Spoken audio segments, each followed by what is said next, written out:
Welcome to the Purp Show Awards 2025. Man, another award show, another award season, but a very different award season.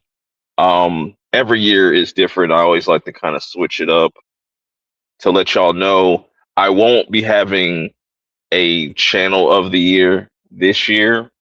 Um, just due to a lot of just things going on, a lot of just wild shit this year. This has been just a insane year, just across the board, ups and downs. Um, I would say the biggest highlight of this year, other than this award show for me, is seeing my brother getting married. That was really dope, going to his wedding and stuff. Like, other than that, you know what I'm saying? The movies have been great. TV shows have been really dope. Music has been good. Anime has been on fire. So that's what we're here to talk about all tonight. Um, don't know exactly how long we're going to go on for tonight, but hopefully you enjoy tonight's show, and definitely go check out the previous award shows as well. Give those some love if you haven't checked those out. Those were really dope and fun as well. It's cool to kind of just go back in time, but let me bring Terrence in here because I know he's in the back. What up, Terrence? Hello, Purp. How you doing, bro? Finally at the end of the year, you know what I'm saying? New Year's is around the corner. It just feels like this year has just flown by. Has it Um, feel like has it felt like that for you? for me, it seemed like the other years, like you know, like how humans say that sometimes time flies or sometimes it feels really slow. Hmm. Um, it's interesting when those sentiments happen because I feel like it depends on how much they're enjoying or not enjoying, or how much they may or may not be preoccupied. That gives the illusion of time either moving faster or slower. But for me, um, it just seemed like a regular year. I didn't really think that it went by either too fast or too slow. Yeah, I can see that, but it just seems like damn, we were just at Thanksgiving and now it's Christmas has already flown by. Shouts to Rashad. What's going on, bro? Hey, hold on, just catch my breath a little bit, man. Just got my fast feet going, man. Shit, just have to go on It's three all flights of good. stairs. Yeah, Woo. it's all good. But Yeah. man, it's crazy. I was just telling Terrence, I was like, yo, it's crazy how fast this year went by. Like it was just like Thanksgiving, and Oh, now we like Christmas just came and went, and keep now we're living, already. keep living, keep living. It gets worse as you get older. Trust me. We get in your 40s, time just goes by like that. Yeah, I Yeah, bet, man. yeah. And it's just like, and I was saying the biggest highlight for me this year, other than this award show and all the movies and anime and music and TV shows that I've watched, um, my brother's wedding is definitely like the highlight for me this year. Seeing him getting married and stuff, that was fire for sure. You know what I'm saying? Right, right. But what would be the highlight for you this year, Rashad? Like the thing that just like was the you know, Like as far as like movies or shows or what? or just anything like who was like your favorite experience or just something life wise or movies. It could be anything. Um. Well, I'll definitely say 2025 has not been the strongest year for movies. But I will say probably the best time had at the theater as far as this year's movies is gotta be Sinners, right? But Mm. but my best movie going experience period was going to see The Last Dragon, the 40th anniversary. That shit was lit. That's the best time Speak I had the movies this year. Speaking of re-releases, and I'm mad I missed this one. Was the Kill Bill one? I missed that one. Yeah. I'm mad as hell. I missed that. But hopefully it comes on digital or some shit like that because I definitely would watch it for sure. Terrence, what's a highlight for this year for you? Stuff like what's the best thing, whatever the fuck, you know what I'm saying, movie wise, experience, whatever, life wise. Um, that's a good question. I don't really have too many highlights. I guess The recent thing would be, um, okay, so many days ago when Stranger Things Volume 5 or 5 Volume 2 dropped, I was hanging out with my friends. So there were 12 of us total, including myself. Damn, Um, deep so yeah, so that's a gang. that's very, very much a gang. It was interesting because I was not expecting certain moments to happen with my friends when watching it. So um surprisingly, one of my friends who he happens to be gay, you know, we've known him for like 10 years, but I was not expecting him to cry while we were watching one of the scenes with Will. So, you know, I had looked over at him and he was just sobbing and shit. So I was like, oh shit. So that Damn. was a, you know, that was like a surprising thing. Just because, you know, I know that he had some issues before when he was trying to reveal certain things to his family, and like sadly they ended up kicking him out on the streets when he came out with that. So I looked at him just because I remember he told me about that when it happened at the time. So when I was thinking about him and I noticed that he was crying and the rest of us noticed, and like we ended up stopping the episode because we are like, oh shit. And then, you know, he's like, nah, nah, it's fine. Just like let it play. So I would say that that was, you know, something that I won't forget just because I wasn't expecting that to happen. Mm, that's dope. That's interesting. That's really dope though for sure. Um, but yeah, man, like I said, this year has been crazy, has ups and downs. Like Rashad, you just mentioned, like you don't think this year was the greatest year for movies, but like I said, some people feel like otherwise. Like me, I feel like it's been really, really dope. Especially like the second half or the last few months have been just a lot of bangers have been coming out lately. Um, but we're gonna get into all that tonight. We're gonna get into all that tonight. But make sure y'all are hitting that like button. You know what I'm saying? That lets me know y'all are fucking with the shit, fucking with the content. Let me know as I'm going through different categories. You could just let me know what's your favorite song of the year or your favorite album of the year that you've heard. Could be any genre. It doesn't have to be anything specific, like just only like hip hop. If you just listen to different genres and stuff, because there's going to be different types of albums, you know, on these in this category and stuff. So same thing with anime. If you're into anime, let me know like what was your favorite anime moment, your favorite anime of the year. Let me know TV on the TV side as we keep going, etc. and whatnot. So starting off with the first category, bring this up. Best song nominees for 2025. Now I picked like what like six songs. Some of these I have a little bit more than others. You'll see, but this is how I just decided to go with it. Now I didn't listen to that much music, but I listened to enough music to make make these like categories and stuff like that. I definitely listened to way more music last year compared to this year. Not saying that this year was bad or anything, because I do think there was a lot of strong releases. There's some things that I got too late. Wasn't really able to review it in time, but still were able to just like listen to it in total and and just get my thoughts on it, and I got some surprises. So the nominees for best song this year are "Good Credit," that's featuring Playboy Cardi and Kendrick. "Do Me Like That," that's this new black punk band, like punk pop band.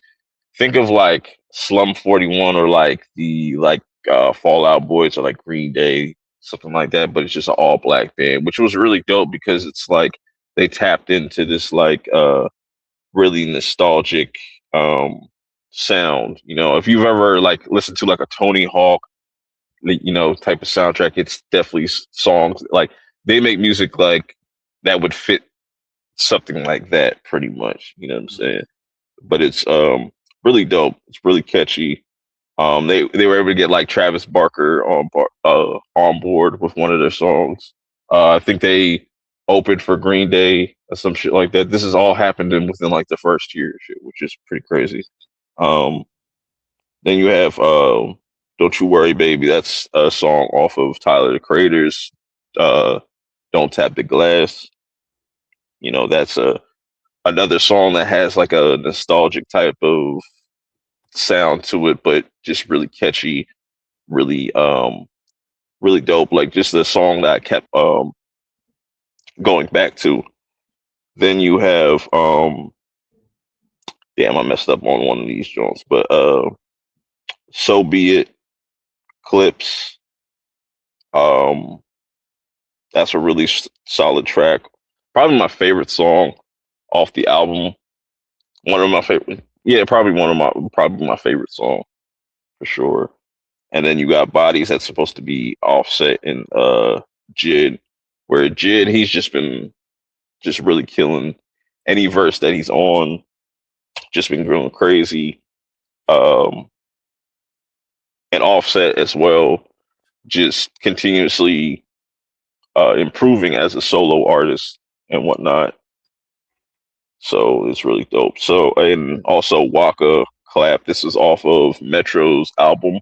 That's very has a lot of like Atlanta, like old kind of I would say like 2010s. It feel like 2010s Atlanta, like early, like mid 2000 Atlanta. So like around that time, just a lot of that nostalgic sound and stuff like that. There's quite a few tracks that blew up off that album. You know what I'm saying? But is there any new music you've been tapping into, Rashad, or just Let me tell you like have you something.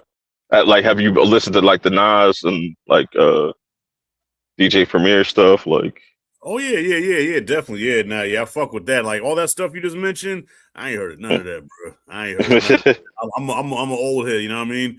Yeah, yeah, the Nas and DJ Premier stuff, yeah, fire. My shit this year though, the song that I probably bumped the most as far as like new stuff is that new Ghostface, Rap Kingpin. That's my okay, shit. That is my shit. Like, well, that whole album, Supreme Clientele uh-huh. too, fire. Like, like it brings back the boom bap that I Hmm. love mixed with, mixed with that classic RZA, Wu Tang sound. So, Yeah, yeah, that that whole album and Rap Kingpin is my shit. you had a lot of like veterans like dropping this year as well too. Hmm. Um, like I said, like Nas was dropping, like he's constantly just staying consistent, Yeah. consistent as hell. It's just crazy. It's Yeah, I just mean, and I would argue, I would say that he's been dropping some of his best work, man, since he hooked up with what's the producer? Damn, Premier, the one he's been collabing with for the past 3 albums. Um, Premier. nah, not Premier. That's another dude, Hit Boy. Oh, you're talking about, oh yeah, yeah, Hit Boy. Okay, yeah, Hit yeah, Boy, yeah, yeah. yeah, Ever since him and Hit Boy been hooking up, like they just been producing some classics. You know what I'm saying? So yeah, shout out to yeah, Nas, but man. He's not just dropping shit. You say, well, that sounds good for an old head. You know what I'm saying? Like mhm, some of his best work, some of it. You know what I mean? yeah. It's Yeah. been fire. It's been a pretty solid year. Like everybody want to talk about like, oh, there hasn't been a hit in the hip hop category and whatever the fuck. But it's just like because there's been like a shift. Like people want more authentic shit. They're tired of the mainstream bullshit. The the repetitiveness, and you're already kind of seeing the downfall of the people that used to be at top. Like you see the Nickies going off crazy, like doing wild shit. Wayne fucking shot out. Um, fucking Drake just is just light skinned, you know what I'm saying? Drake. Just Drake. doing typical light skin shit. All right, now, hey, not too much on the light skinned niggas. All right, not too much, not too much. Let me rephrase that. Typical Canadian light skin shit. Like, All right, there you go, there you go.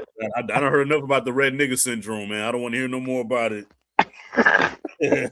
all right. Well, with that being said, the winner The best song for this year, 2025, Bodies by Offset and Jid. I Mm-hmm. felt like this. I've listened to this song just on repeat, nonstop. Just it with the sample, let the bodies hit the floor. Like that shit is just it's fire. It's a fire song. If you haven't heard it, or if you haven't even listened to Jid's album, I recommend it. Oh, So yeah, Perp. I should let you know that. So yeah, so I haven't really consumed a lot of the newer music. I usually mhm, listen to older stuff, and there are only specific occasions where, I'll listen to music. So usually, I might have music on if I'm doing the dishes. Sometimes when I'm doing some training, there'll be music on. But for the most part, I don't listen to music as much as I used to, like in my early 20s or when I was a teenager. Um, yeah, every once in a while, I'll hear something new, and usually that's because, humans will bring it to my attention, just to get my opinion on it. And, sometimes it's fine, but I don't pursue music as much as I do movies, for example. And like right. usually if they play, some sort of song or something in a movie, I'll look it up and, I'll see that it's newer. So yeah, I'm largely disconnected from a lot of the newer music that's been coming out. Mm-hmm. I feel that because like when we were like high school, we definitely were on that piff like every fucking day or like every fucking week, just listening to different stuff and you know um and that was just such a different time for music. Like the way I was listening to music was how I was watching movies now. Like just running through the shit. But now I don't like you. I don't listen to too much music. I'm more like I like the more instrumental shit. Like just vibing out on like occasionally I like the lyrics and shit here and there. But I just more with the vibes and shit like that when it Yeah, comes that, to music. like how you mentioned instrumentals or themes. So a lot of times when I'm doing training, there will be more instrumental and themes, like sometimes from movies, sometimes from shows. Mm-hmm. It turns into an entire vibe when I'm doing the training. So sometimes, like if I'm at a friend's house and I happen to be doing some training or something, they'll hear, some of the music I'll have on. They're like, "What is that from?" And then I'll be like, "Oh, it's from." I remember one time I had Duel of Fates playing when I was training one time, and they're just Classic. like, "Oh shit," And I was like, "Yeah," to just so that that particular training session went on for like 2 hours, but I had that among other themes and instrumentals playing just because that was the vibe, and I was moving with a lot of speed, so that happened to flow well with what I was doing at the time. Yo, True, true. the Duel of the Fates gotta be like one of the most crunkest instrumental joints like ever. You know what I'm saying? Like, yo, Hmm. how can I listen to Duel of the Fates, man, and not want to, you know what I'm saying, get busy? You know what I'm saying? I mean, as far as fighting purpose, I know I can hear you right now. Yo, pause, nigga, get Yeah, busy. false. Yo, get busy is crazy work, son.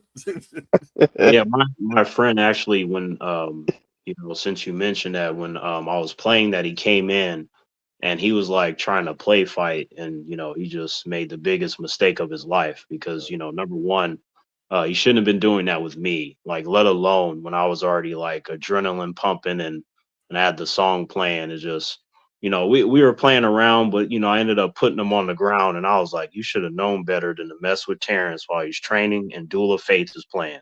That's like, why would you do that? Damn, you gonna learn today. Hmm, interesting. But all right, moving on to the next category, we got best album. To kind of if you just missed the previous uh nominee, it was best song, and the winner for that was all Bodies by Offset, featuring Jid. I didn't know And now albums we're existed. yeah. I didn't know niggas made albums anymore. I just thought it was just like all singles. I thought only the old heads made albums. Yeah. And it's like, and it's like even the term of just mixtapes have kind of like lost its because we don't got that piff or certain things like that. Because if it launches on a DSP or whatever, like a fucking Spotify or Apple Music, like you're paying for the shit. Like so, it's like it kind of defeats the purpose of it. Like I don't know. It's weird how like you know the term of mixtape compared to like an album.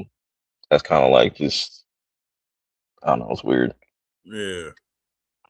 And then you got people that I have seen for the most part is people have stopped putting like 30 tracks Mm-hmm. for the most part in on certain albums, not everybody. Right. But I've started seeing like shorter albums, which is good because like you don't need to be like no more than like 15 to be honest. But Well, also, I noticed too the song length, right? So, like back in the day, like in the '90s, average song would be like 4 to 5 minutes. You know what I'm saying? Like especially like a hip hop track. But then when you listen to Nas's last album, each song was like 2 to 3 minutes max. You know what I'm saying? Like the songs are like a lot shorter now. yeah, sometimes you'll catch certain tracks and be like, "Oh shit, 8 minutes! What the fuck you talking about on this shit?" Like, Right. but then people don't have the attention span to listen to that shit. You know what Yeah, I'm saying? facts. Like even if it's like if it's a track that's like 8 minutes long, 4 minutes of it is like telling one story, and then like it flips and Mm-hmm. shit. Like you could still lose people. Right. And then there was that period of time. It's still people making shorter albums in general and stuff like that. But Mm-hmm. getting into the nominees, "Hurry Up Tomorrow" by The Weeknd, "A Breeze Grew a Flower, a Fire," Mariva, "Let God Sort 'Em Out," Clips, Fire, um, Justin Bieber, Swag, Don't Laugh. Justin Bieber still make music? Yeah, man, like he been on some shit lately. Not the Um, Biebs. Oh, shit. You know what I'm saying? And God Does Like Ugly. That's Jid. I messed that. I wasn't able to fit all that shit in there. I don't know why I cut it off. Like, anyways, yeah, that shit fucked up my whole shit. But Everything Is a Lot. Wale. That came out, I think, November. But that's been stuck on rotation as well and stuff.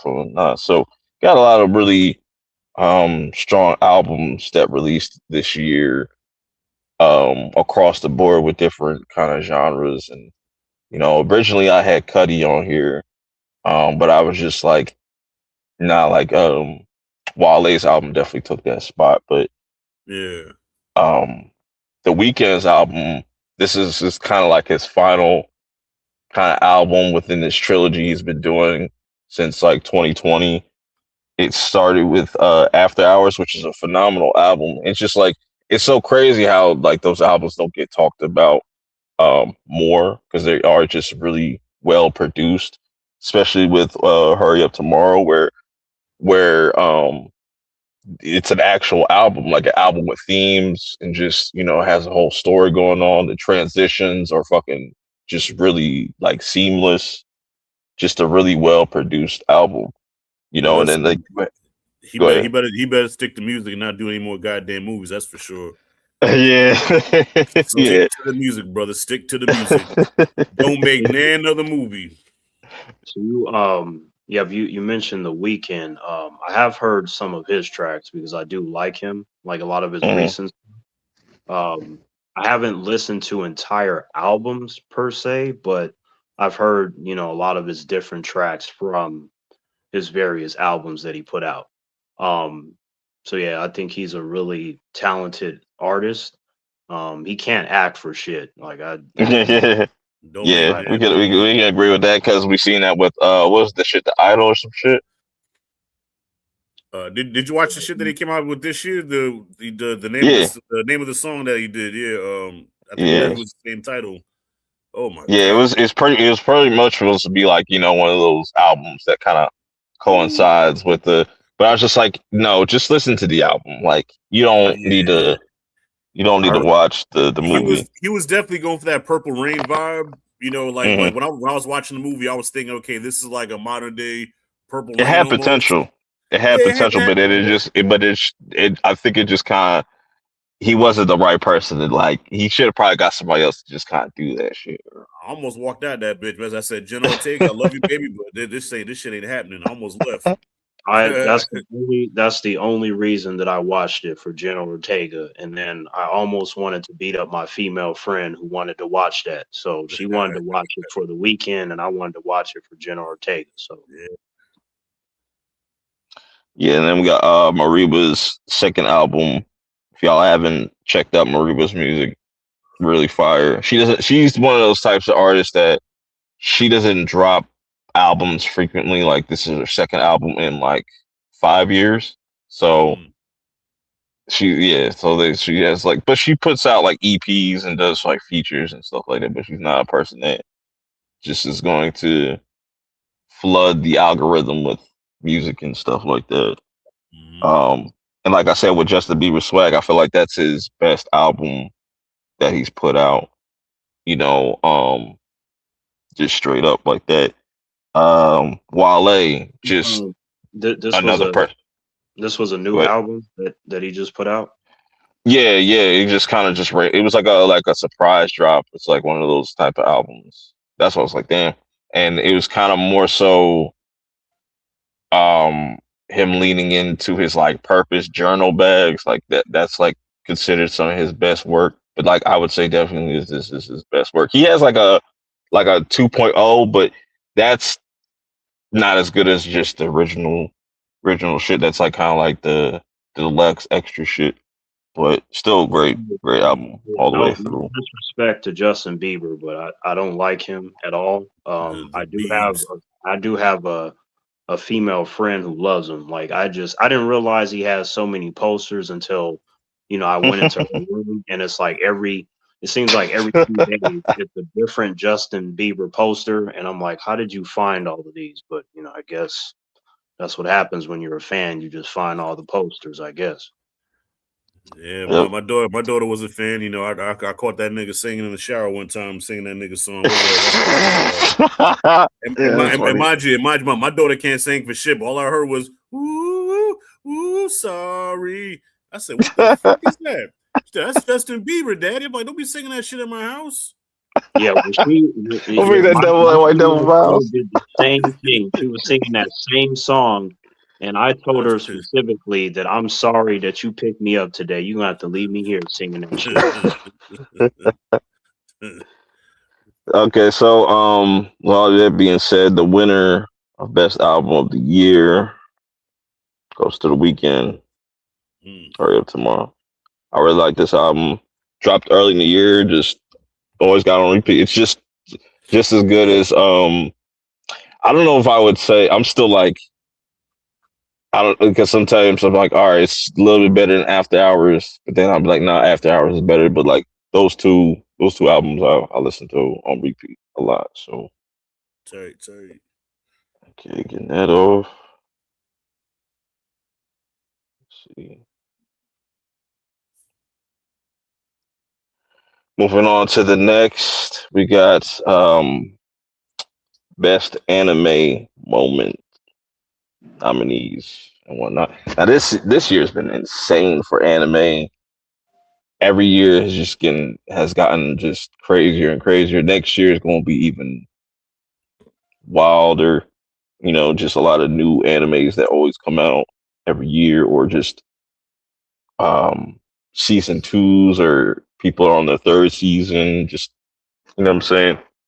Even though now y'all think like Stranger Things and all that shit take a long time to come out in between seasons. Now a lot of these newer animes take a lot longer time. Like they be like going in like 2 or 3 years in between seasons. Sometimes, but depends Yeah. on who's like animating shit.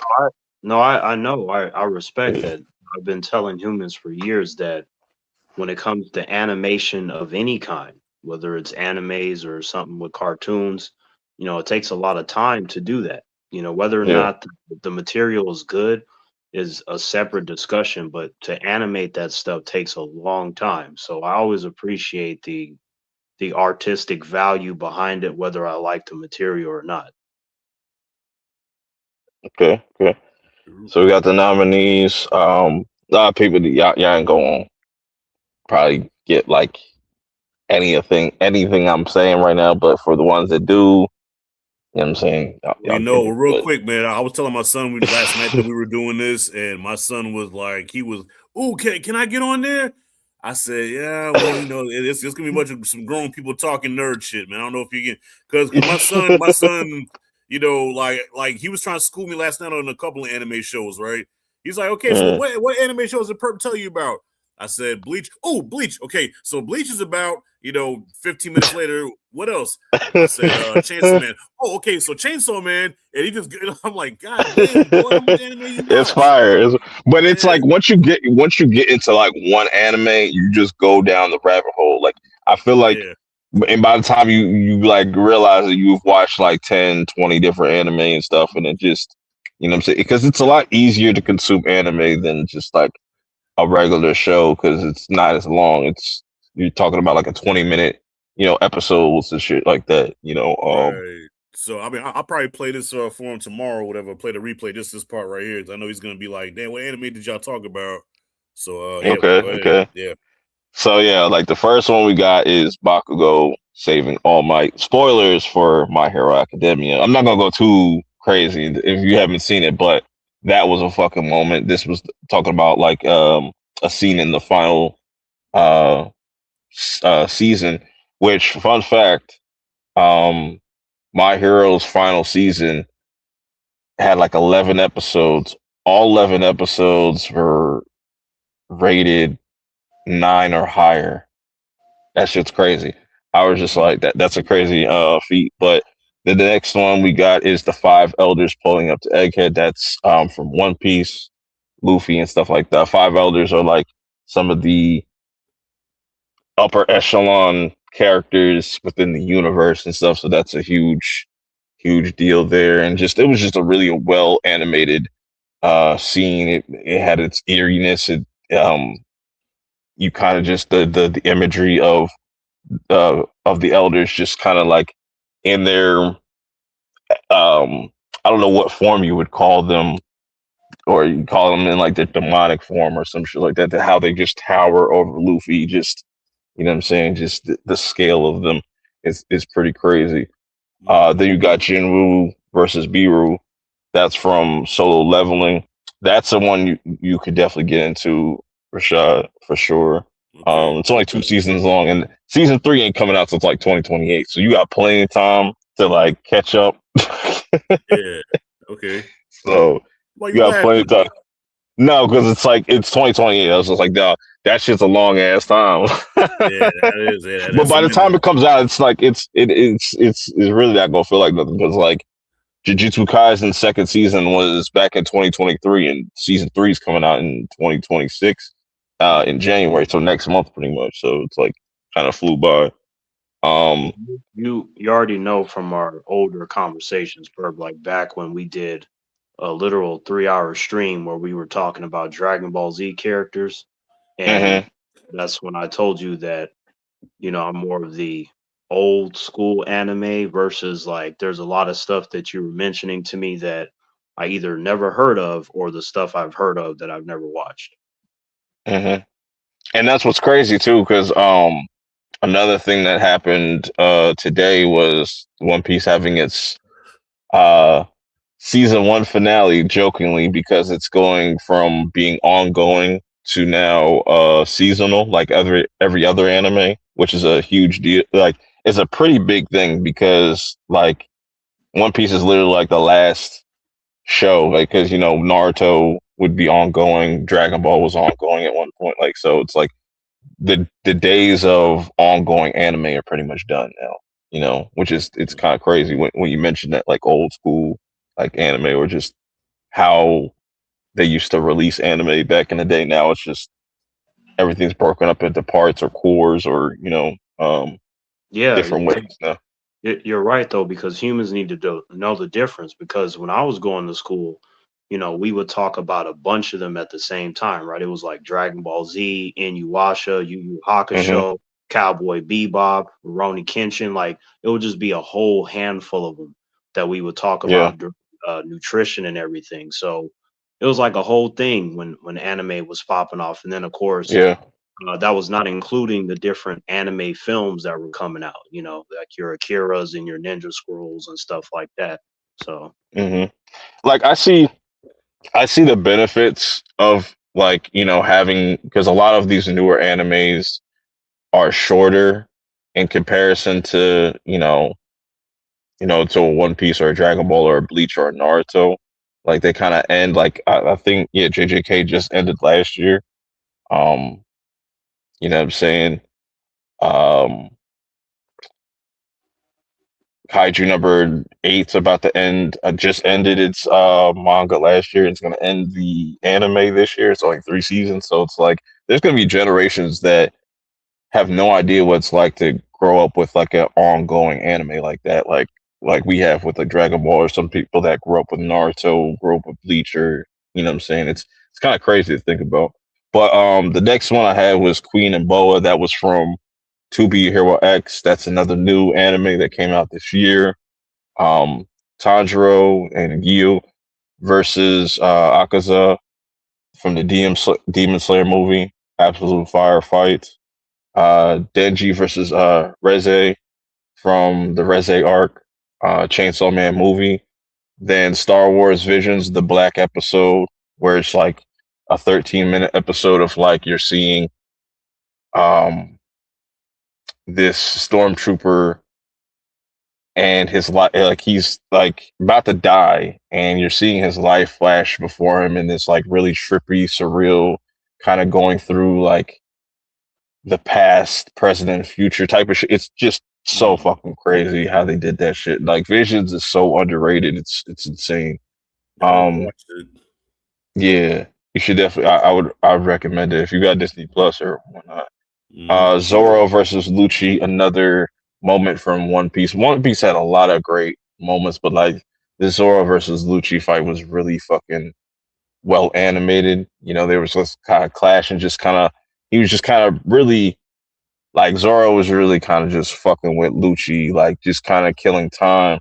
Did this really cool maneuver where you just gotta kind of see it for yourself. But people that seen it, they get it.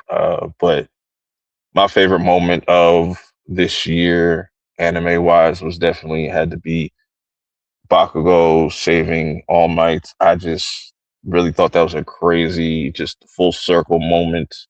Um, Crazy way to kind of kick off the beginnings of the final season, and getting into like the whole battle of everything just was really dope. Just a lot of really dope moments and and great another overall.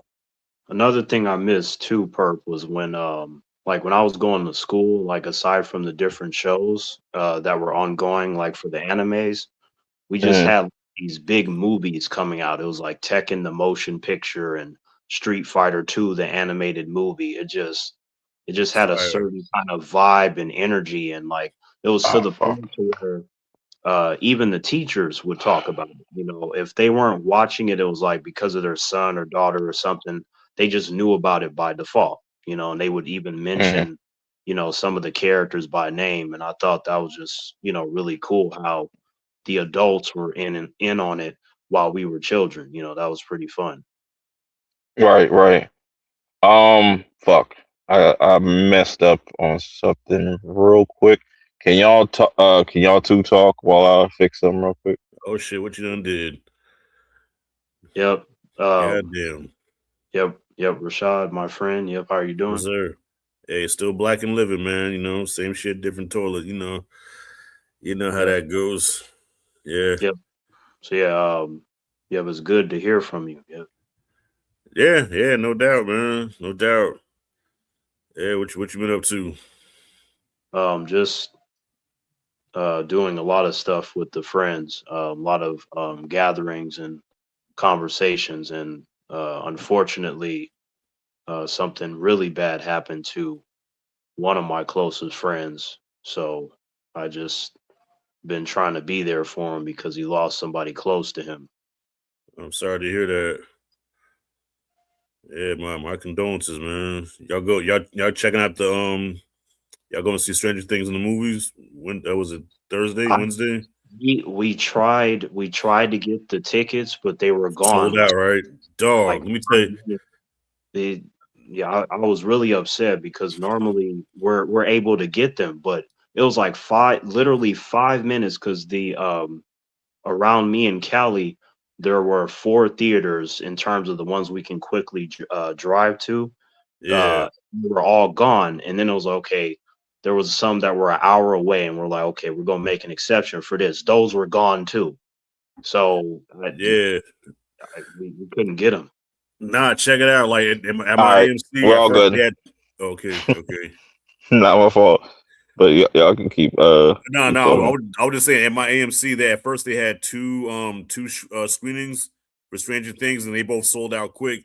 So then they added three more, and those sold out. So everything up until 11 o'clock at night is sold out.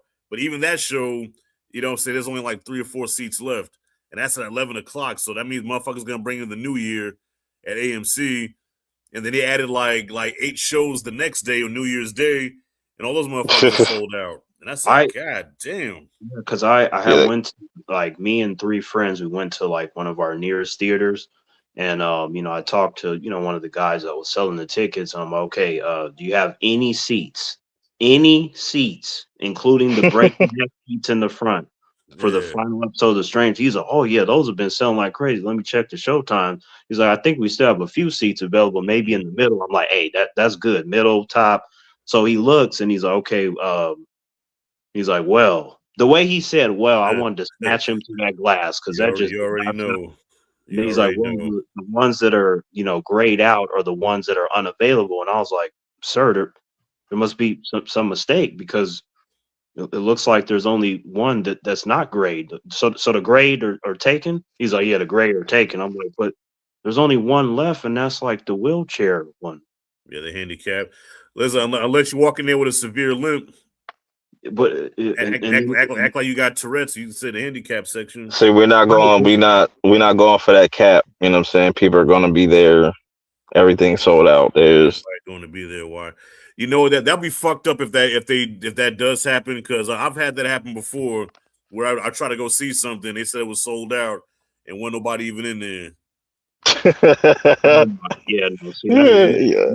you will see me on the news real quick if I find that out because it's like that one seat. I'm like, well, that's not going to work because there's going to be 12 of us. That's what we were trying to do. And then we told him to check the other because they had like 6 different show times there, and he checked them all and he was like, nah, they're all gone. He's like, wow, I thought there was some left. I was like, this not good. I'm like, do you See, man, understand? this is why you gotta live in this is why you gotta live in Jersey, man, because we got like all the show times. Like I'm looking at New Year's Day, they got like a show time from 9 o'clock in the morning every like 15 minutes to like 10 something. It was like fucking crazy. Yeah, I'm, yeah, I'm gonna yeah. have to go there It's now serious. because yeah, that's one of those things because they had the ones where they'll have the X through it. It's like sold out, and then the ones that didn't, there was just one seat left. I'm like, oh well, that's kind of the same thing. Yeah, Yeah. Okay. shit gonna be lit. It's gonna be lit for sure. I'm gonna get my popcorn, get my little free. You know what I'm saying? Get my little $20 worth of food and shit. Oh, Oh yeah, yeah. That was some bullshit too. Yeah, it's about like they make it look like the ticket's free, right? It's about the ticket's $0. I said okay, yeah, but you gotta pay 20 for the food and drink card. So what the fuck? I mean, I'll tell you $20 ain't gonna buy no damn popcorn or drink. The popcorn will buy itself damn near $20. right. I Fuck guess out of depending here. on where you live and shit too, yeah. Yeah, man. Oh yeah. But if you got So A-list, you know what I'm saying, that come in handy too, you know what I'm saying? Now so A-list is excluded. so yeah. Hmm. Yeah, Last thing. So like how I mentioned, you probably heard it, Purp, but Rashad, when I mentioned about the friend that lost someone that's close to him, yeah. um, when I told him I was thinking about him, because that scene where Dustin was telling Steve that he can't let it happen again, that he can't lose anyone That was a good else. scene. That was a really good scene. I when he said that, I was like, man, I was thinking about you so much because of what happened to you recently, and that look that he had on his face. I was like, man, I just to me, it was like almost one and the same. Like that shit was not good that happened. But yeah, Yeah, that's wild. But all right, so we're gonna get to the best anime nominees. It's gonna be To Be Hero X, Tokubi's Original Sin, Egghead, the Egghead Arc Part Two, My Hero Academia, the final season, Gachiakura, um, Kaiju number 8, season 2, Star Wars Visions, volume 3, Fujimoto 17 to 26. Now, Fujimoto's 17 to 26, this is like all his like previous works from it where he was like 17 to 26 getting adapted by different artists and stuff like that to bring it to life, which was really fucking dope. And just kind of you kind of see uh how weird his mind is, but he's also very creative. And just seeing the early um the early inspirations to something like Look Back or Chainsaw Man is just really dope series. Star Wars Vision season 3, um another strong entry, them kind of going back to a lot of the first volumes stories and stuff like that and giving them sequels like the Duel. um you know what I'm saying? We got the Knife Jedi, we got that series coming out. Gotchakura, that's another one that's that came out that hit really big. That's gonna have its season 2 coming out soon. um just one of those newer animes that I think are definitely going to be very popular and just going to kind of blow up with people. And maybe that will also get a movie down the line because it definitely seems like um, more studios and animes are definitely going to tap into the theatrical release and stuff like that. And yeah, it's going to be interesting. And then, like I said, you got My Hero Academia's final season, which is just incredible, just really one of the best. Definitely solidified that show as one of the best animes for sure, without a doubt. Mm-hmm. Um, not only the best animes, one of the best like superhero kind of stories. Period. Like I just think just everything they've done for I was like 8 seasons now has just been incredible. And and I really like Vigilantes. That's like the spinoff, but it takes place before My Hero Academia. But it's kind of focuses more on vigilantes and stuff. They got a nigga that's just like fucking Batman in there. It's hilarious. Yo. It's my fucking dope. friend, my friend told me about that. So it's interesting that you mentioned that because some of my friends who watched that, they were telling me about it because they know, how much I read comics and everything. And, I told them based upon the details and even the details that you told me about the show, that I was like, well, I can confirm off of that that's at least better than the recent Marvel and DC comics, which are not good for the most part. Mm, okay. Then you got like I said, Egghead Part Two. That's the follow up of like Part One. We see Luffy clashing with Kizaru, just different admirals, and just seeing everything kind of pop off on Egghead. You get all the elders coming there and just more action with Gear 5 Luffy and stuff, and everything with Bonnie and Kuma's backstory was just absolutely fire. Togepi's Original Sin, that shit is just um peak depression. That's peak depression. Just Yeah. amazing. Only 6 episodes, but it's peak depression. That's why I would say it's peak Damn. depression. But it's What it's it's a really interesting premise and stuff. But I won't go too much into it. I got a whole review about that. Y'all can go check out. But and then To Be Hero X, this is like a collaboration, if I'm not mistaken, with like well, it's more of like a Chinese type of animation and stuff. With the help of Japan, obviously they got like with Crunchyroll and stuff like that. But it's an original anime, another superhero kind of premise where they have like a ranking system. Everything's kind of based off of trust. That's how you become a hero is based off of your trust value. Just think of like a celebrity or something like that. Um, and that has so many interesting twists and turns, and just how it flips from 3D animation to 2D animation so seamlessly, and just it's just incredible. And how you can actually like interact with like the show itself and stuff is really cool. Just everything surrounding that show, and I So can't wait to you see more of it. you you said the power is based off of trust. So like Yeah, if it's you're like trusting, then you're more powerful.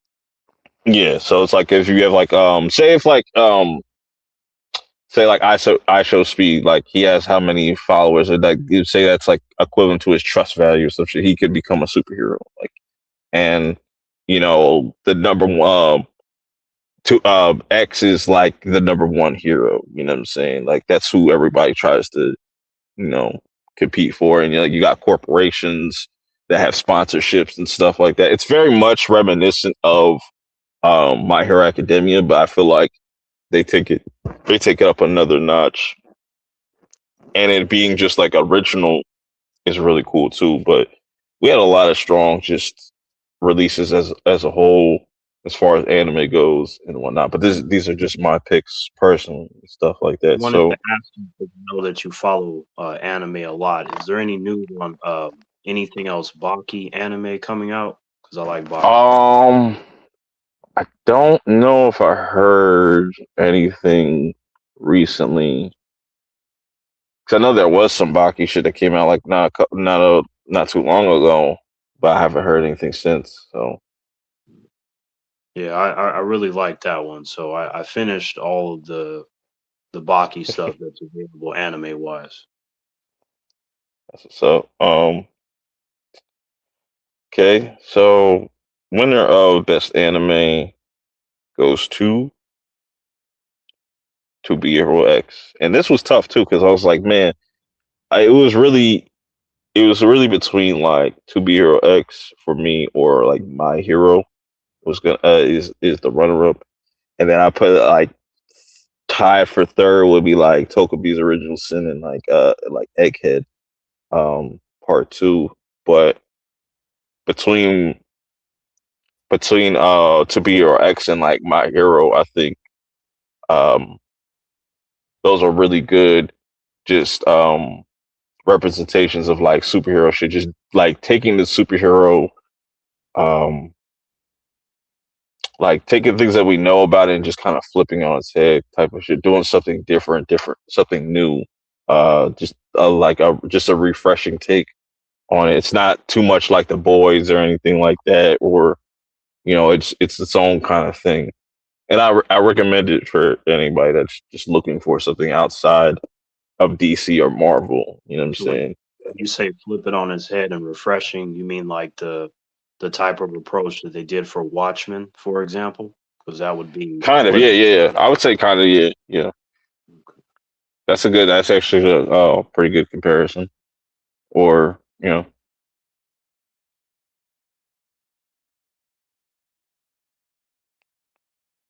So we got that going. All right. So this down.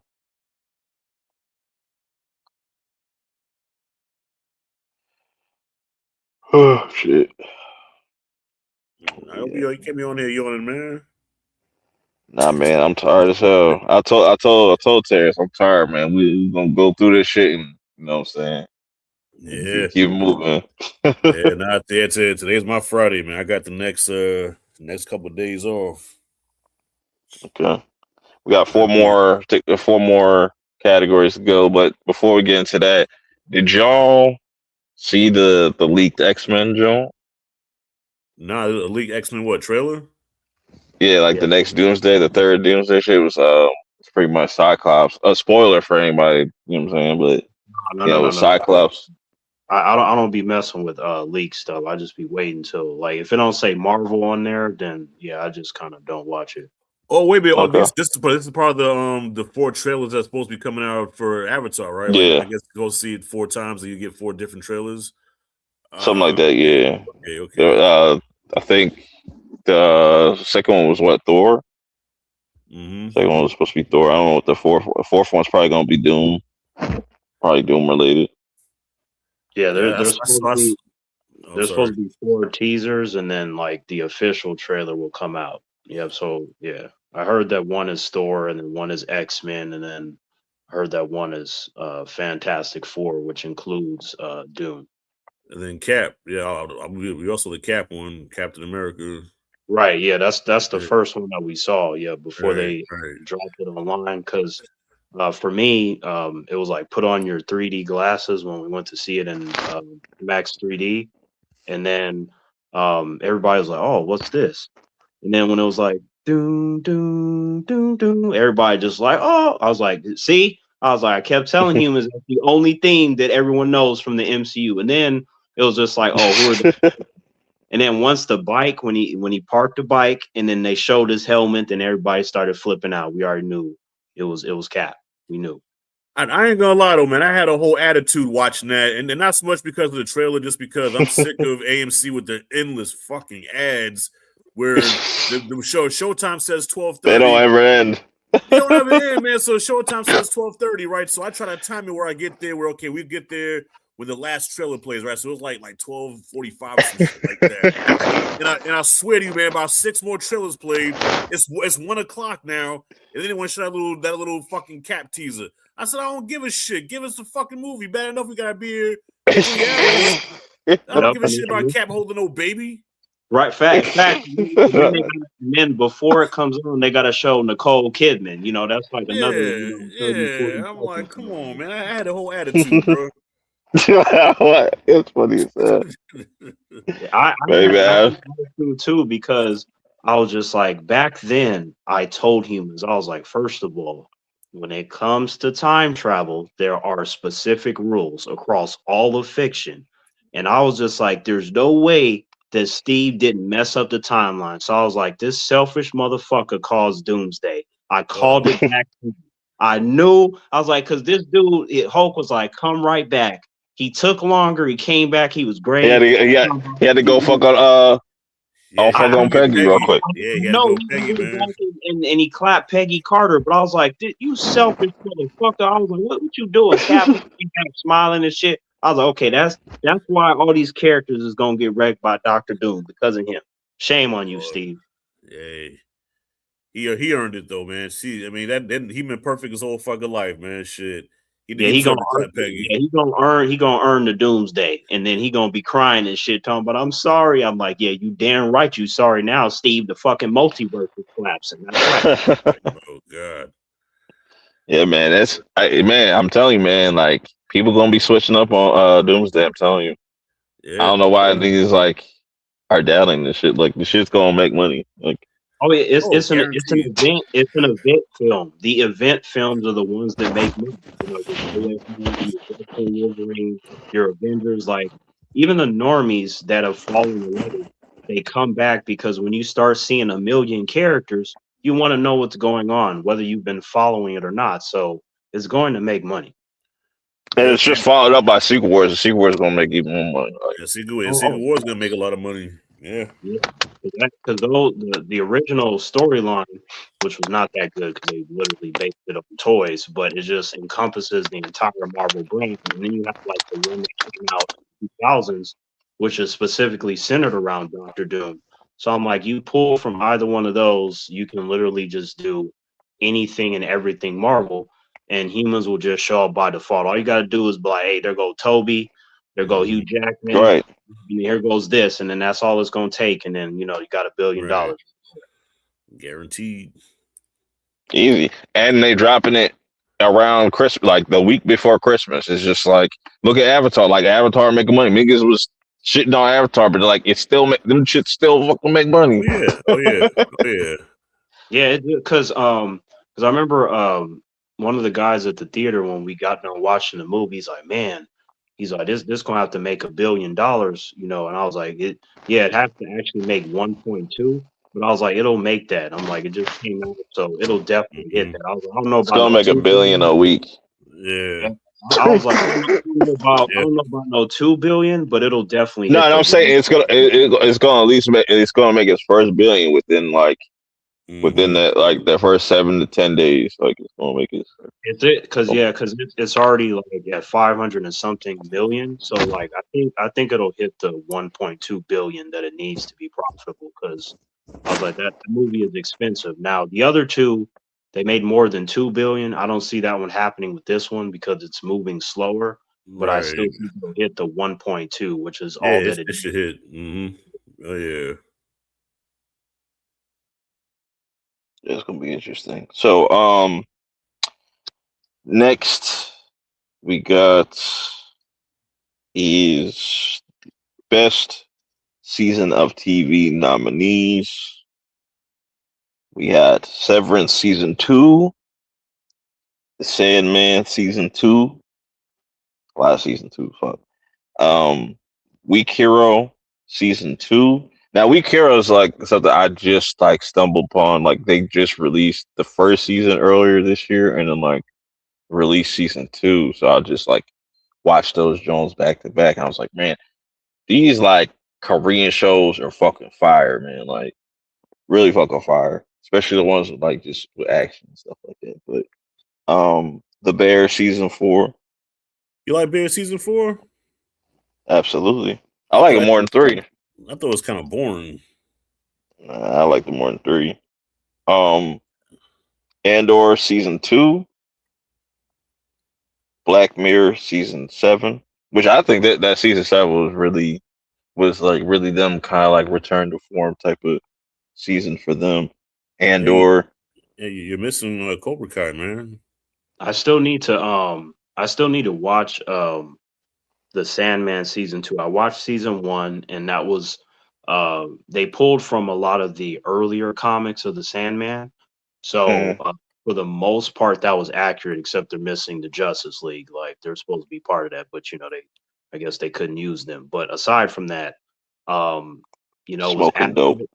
Yeah. So I'm assuming that season two will also have pulled from the comics as well. I'll be able to confirm or not when I actually watch it. But is it the same quality as season one?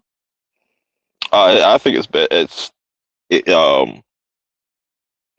it's better honestly because of where they go and what they kind of deal with compared to season 1.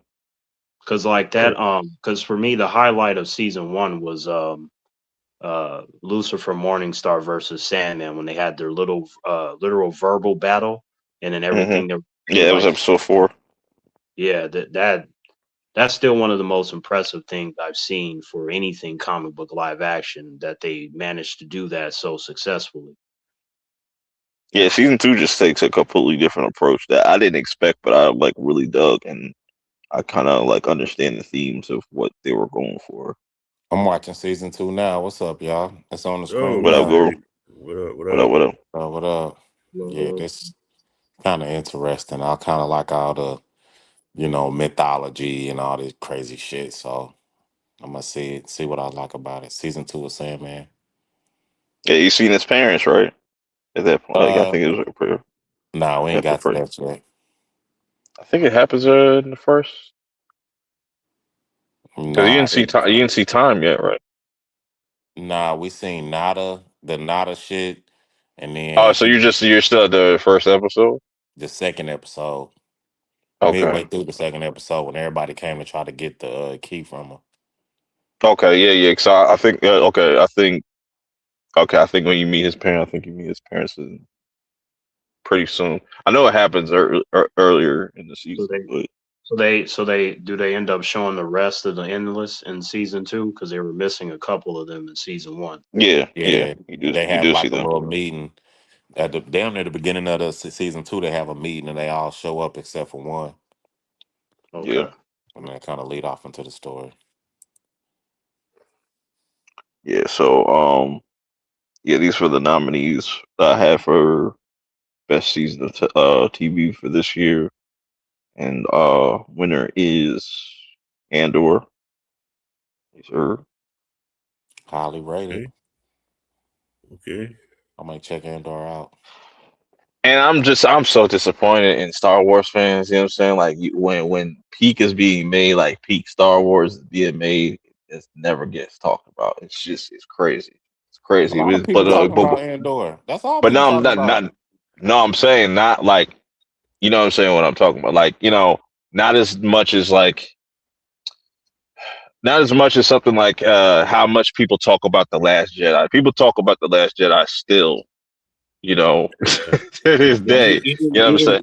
even in my circle of friends, like they're not talking about Andor like the rest of Star Wars, not even close. Yeah. It's crazy, and it's some of the best shit. It's is what it is though. But it's like because I mean, well, I don't know. I get like a fan like me. It's gonna get a lot to get me back excited about Star Wars again, just because I was such a big fan and like the did you watch oversaturation. Andor? Nah, not yet, not yet. Oh, you My got it. That's It's gonna just so change. gonna, That's gonna change. That's gonna change for you. that's gonna You might change. actually Okay. you might actually like watch White Andor and be like, damn, like everything that start like everything's gonna just kind of like not be Yeah, as quality so as it. because I ain't gonna lie. After watching the Acolyte, I was like, yo, I'm done with Star Wars for a Oh, minute, this is man. I'm taking this a is time out. nothing. That's what I'm saying. It's nothing like any of the other Disney. Nothing like their Disney Plus shows. Like it's Okay, almost like they made an HBO Max, like what I'm saying, an HBO show. Like it's so on the wrong fucking platform type shit. Like so yeah. I'll be fair on it. You know, I think it's decent. It's not really my cup of tea, but the problem is that like I used to be a Star Wars fan. I'm not anymore. So a lot of that has to do with what's been happening over the last 6 years. So it's just up and down for me. It just depends. I did get into Mando. I like him, but it's just the excitement for the brand is not there. There was a time where if you said Star Wars, I just would be jumping for joy. Now, when I mhm. hear it, I just kind of have my hand on my chin, like, what are you guys doing now? Mm. That's why it's like it's crazy when I look at Andor or I look at Visions. It's like this is the direction Star Wars needs. Like when I look at Andor, I was just like, yo, they really dealing with like some war shit where it's not about like, oh, let's just put this cute fuzzy animal in there, just like, oh, we got to babysit this motherfucker, or no, like we really dealing with um like different oppositions and just even dealing with the empire side of shit that we see like that never really gets touched on. Like certain things, it's really dope. There's one way that they could potentially win me back if they focus on the past and we have like a bunch of Sith running out around at the same time and they're murking people. I can get on Like board. Old Republic. Correct. I Yeah. can that might win me back if they do something like that. They are making a new Old Republic game. I don't know if you've seen that teaser at the Game Awards. Yeah, Mm-mm. that looks cool. I just mean like in terms of a movie, like if they did a literal Yeah, movie, like that would Yeah. probably win me back. Well, Purp yeah. Is Vader in Andor at all or the Well, no, upcoming? this is before Rogue One. This is leading into Rogue One. This Okay, goes directly into Rogue One. That's what's got really dope too about it too. Like once you watch this and how it goes right directly into that, it's fire. you. Okay.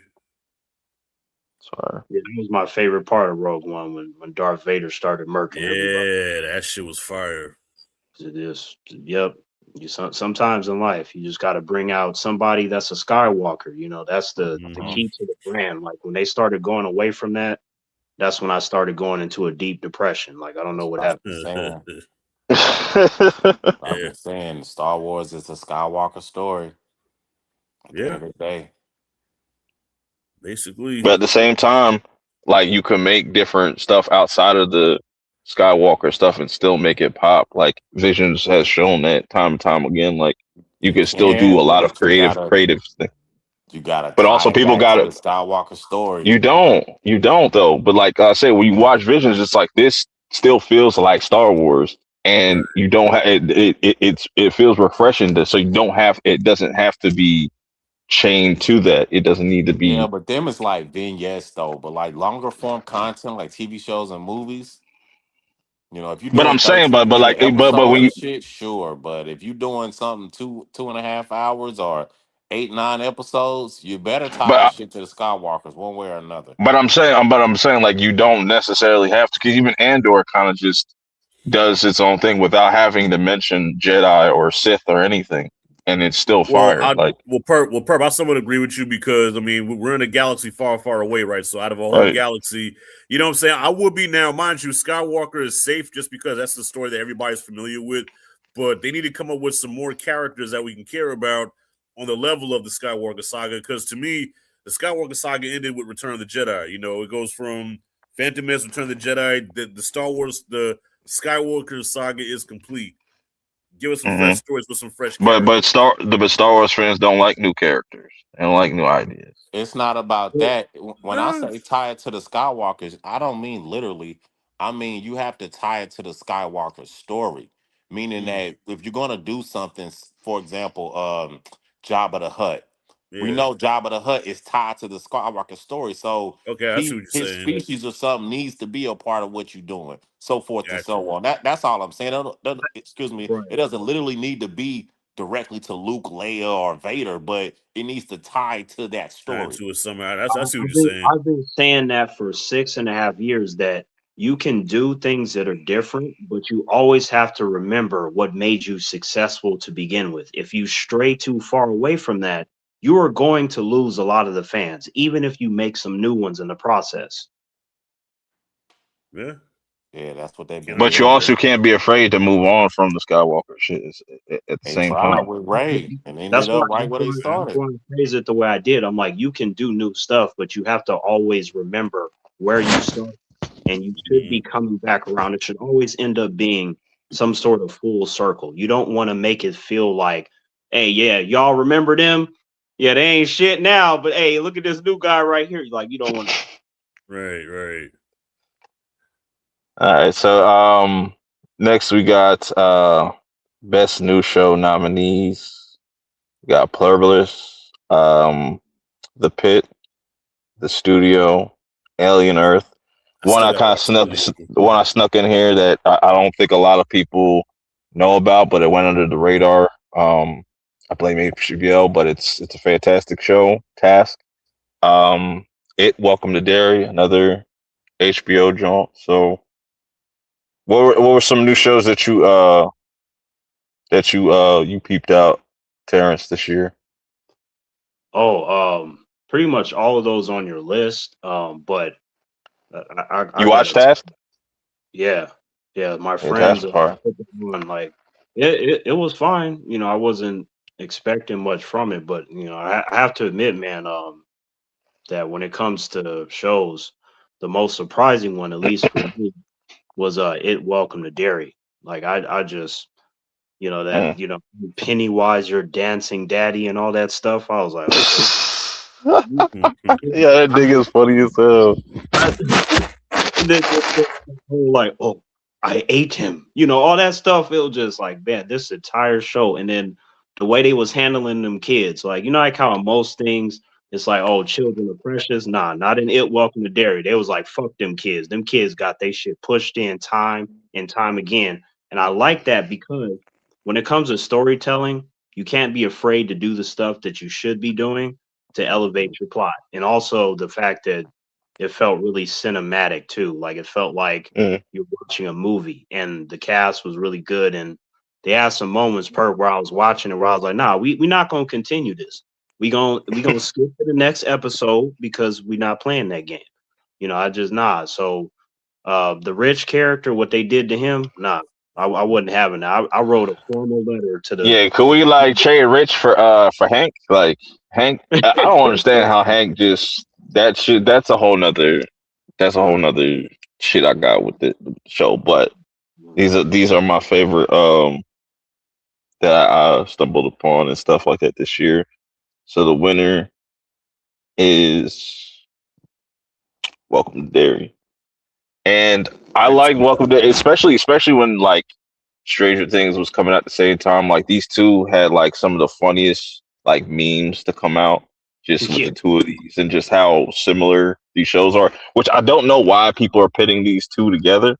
You know, or saying like this is better. Like they're very very fucking similar. Like especially with this first season of Welcome to Yeah. Dairy and shit whatnot. But even though it's like Especially with the kids Stranger going Things like monster. go. Yeah. What you gonna say? No, I was just saying, like, especially with the whole kids against a monster type thing, and they got to band together to beat them. Yeah, Yeah, yeah, yeah. You know what I'm saying? It's a period piece. You know what I'm saying? So, but what I liked about it with Welcome to Derry, how it adds to the lore.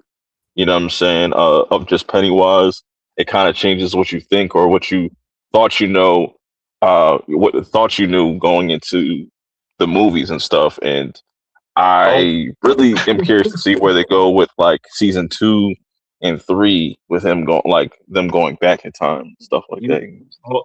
you mean like how he's omniscient because he can, like, but see, the problem is that, even though he's omniscient, he's not like Dr. Manhattan from DC, because Dr. Yeah, Manhattan, he knows the difference between the timelines, past, present, and future.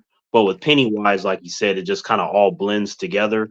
And I'm yeah. like, that's why you crazy as hell, but that's also a problem. Should he figure out exactly? But see, that's why I was more convinced of his omniscience as opposed to him being like a time traveler. Like, he's not the Flash. Like, he can't be like, you know Yeah. what, 59. Let me just go there. Okay, nah, let He's me like, is just my death my birth or my birth my death? Like, right, right.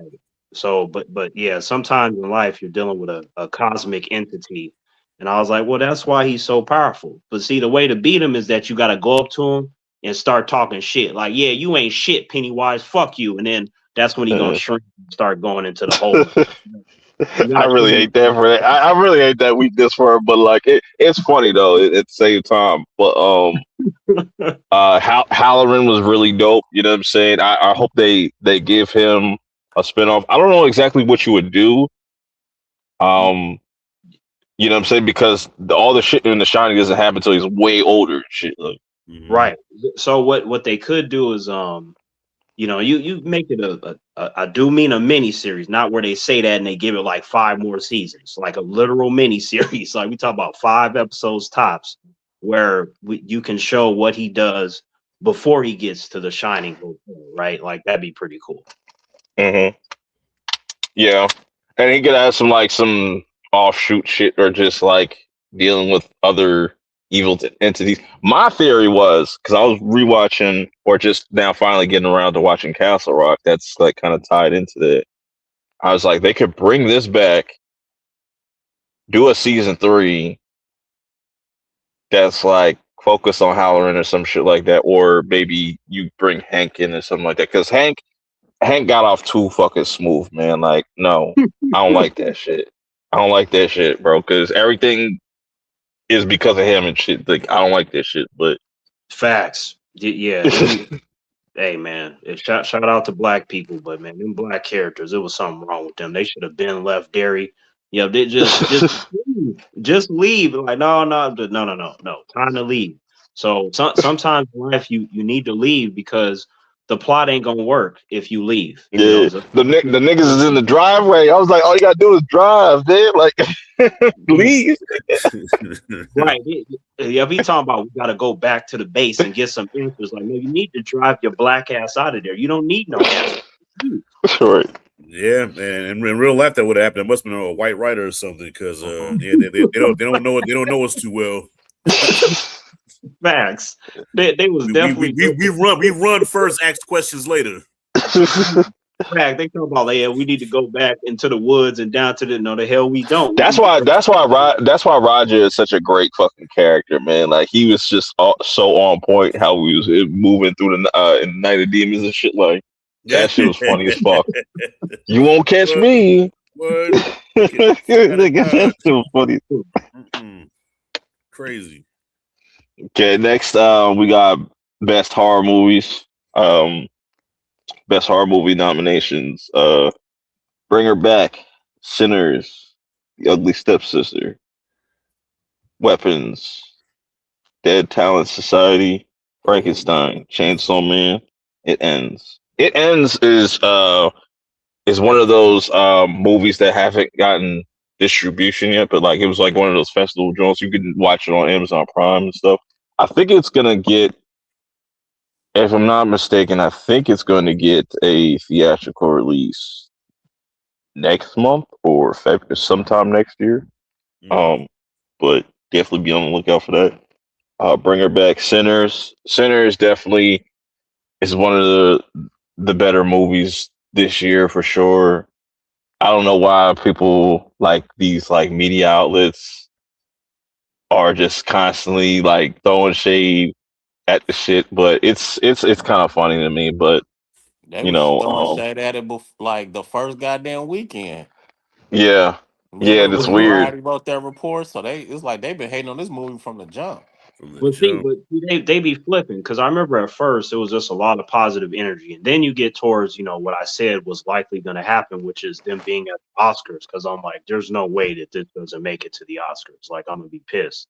But then as it's getting closer to that, and this whole big possibility, then it's this switch. Like, did we really enjoy Sinners as much as we thought? I'm like, these motherfuckers.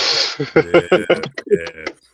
Yeah, they just hate. They been hating on this film though. Like that's, I think it's something against Ryan Coogler or something. Like Oh yeah, it's oh yeah. something about like from a production standpoint why they keep hating on it. Because It's it's too black. it's too black. It's too It's damn too black. It's too That's what it black, It's is. black. and It's it's hard. black. So it's like it's a double whammy at that too. So even if it does get, and I think it should get a Best Picture nomination, I just Mhm. don't think it will win just because horror is notoriously You know the way always the Trump. Oscars set up, they'll skip over Sinners and give that shit to something like Sentimental Value, which will fucking cure insomnia. You know what I'm saying? Yeah, see that, and that's the thing. Like like Hollywood, they don't care about black people. I don't care what they try to push. I'm like, no, no, no. So the fact that you actually have something that made money, had a lot of hype, you got a lot of black talent, and that shit was really good.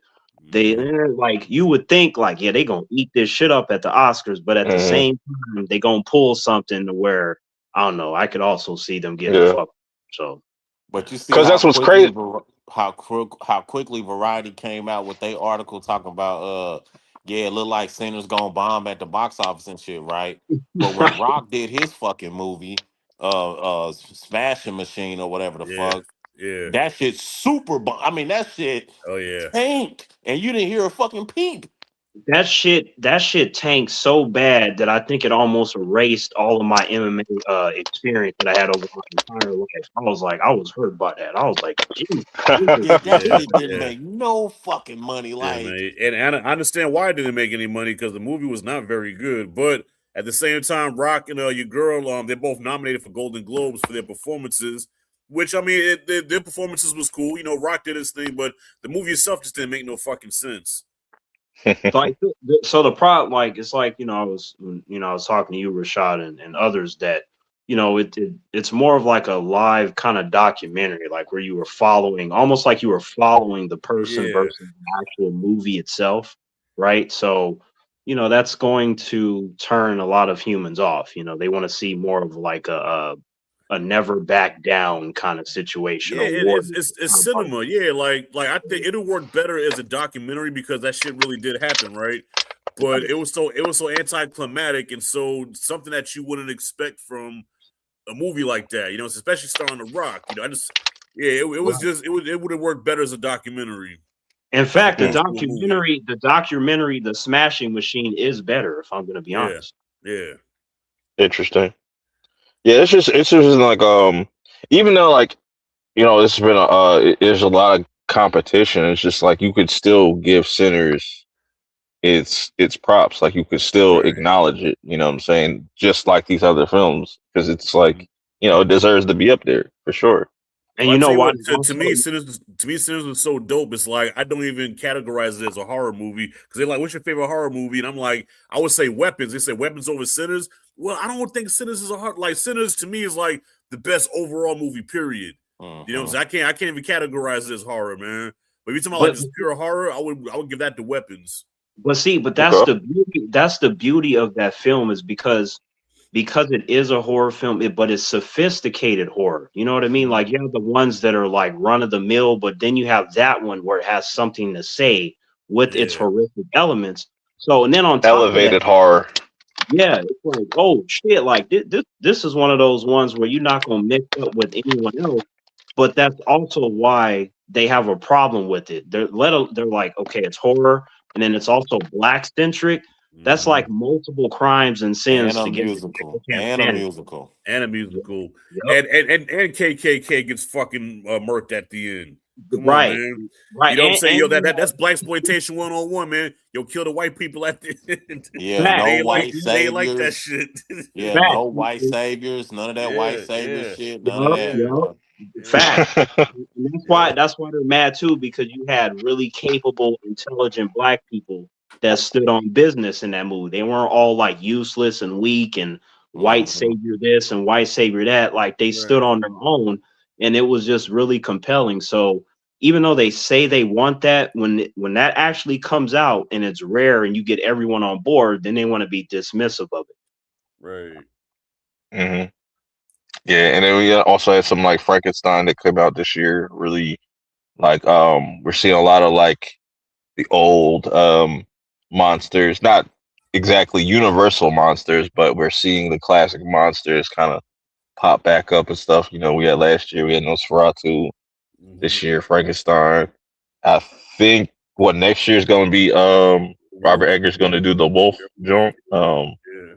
And then we got the Mummy next year as well, or I don't know if that's 2027 or 2026. But yeah, Kind of that's on the crazy. fence about those last two that you mentioned because those can go either really well or really bad, just depending on the creative approach. Which one? Yeah. The anything with the Wolfman or the Mummy, it's Mm-hmm. like you got to be really careful with those. Those can go so wrong so easily. Yeah. I think that's the type of content we need right now. I think me and Perp talked about this a bit.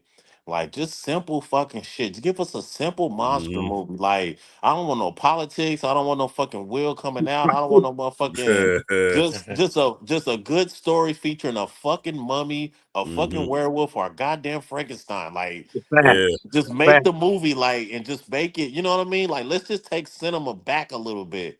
Let's, right? strip it down from all of this stuff and just tell a great story featuring a supernatural character.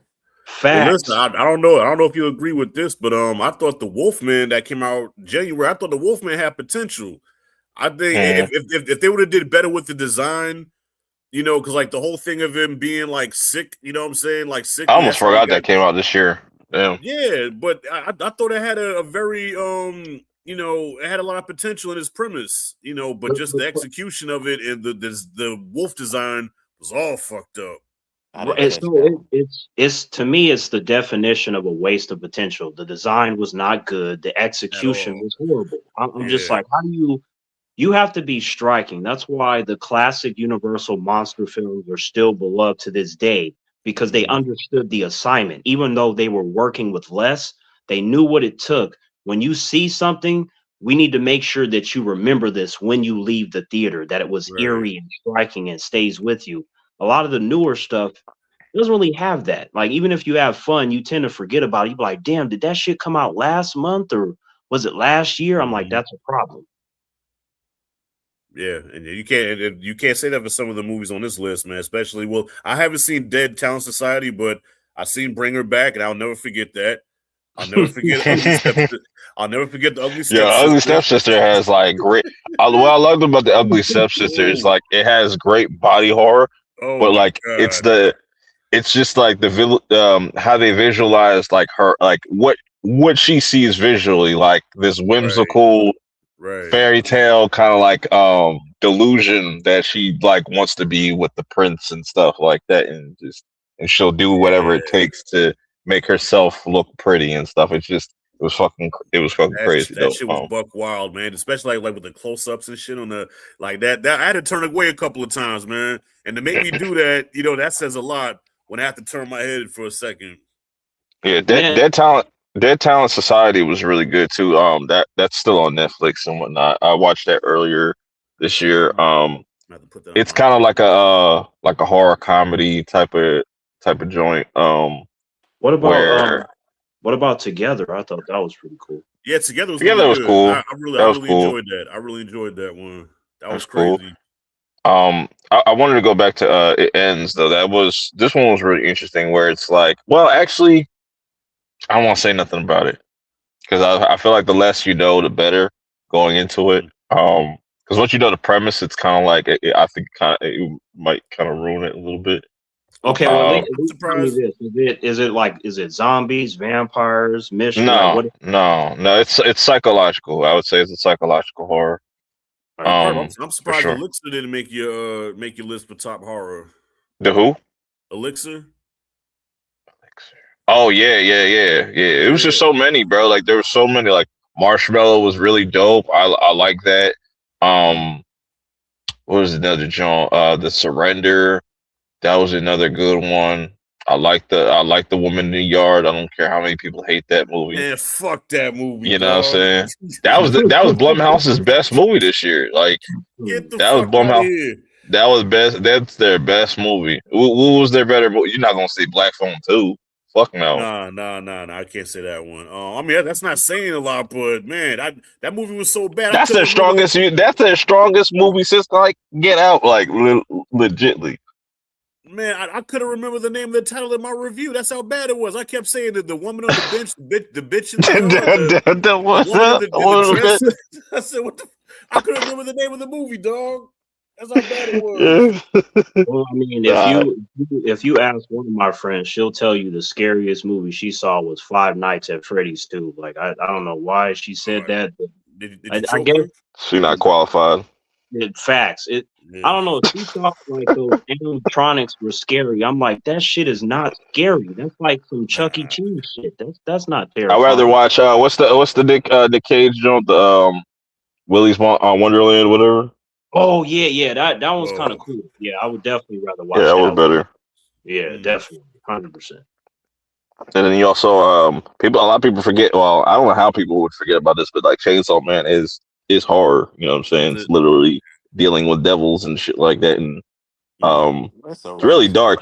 But the world of Chainsaw Man is very bleak, but it's really interesting, and I like this approach with this movie because even if you didn't watch season one, like it doesn't, you're not going to be really lost at all compared to like you jumping into Demon Slayer because that's like jumping at the end of the story.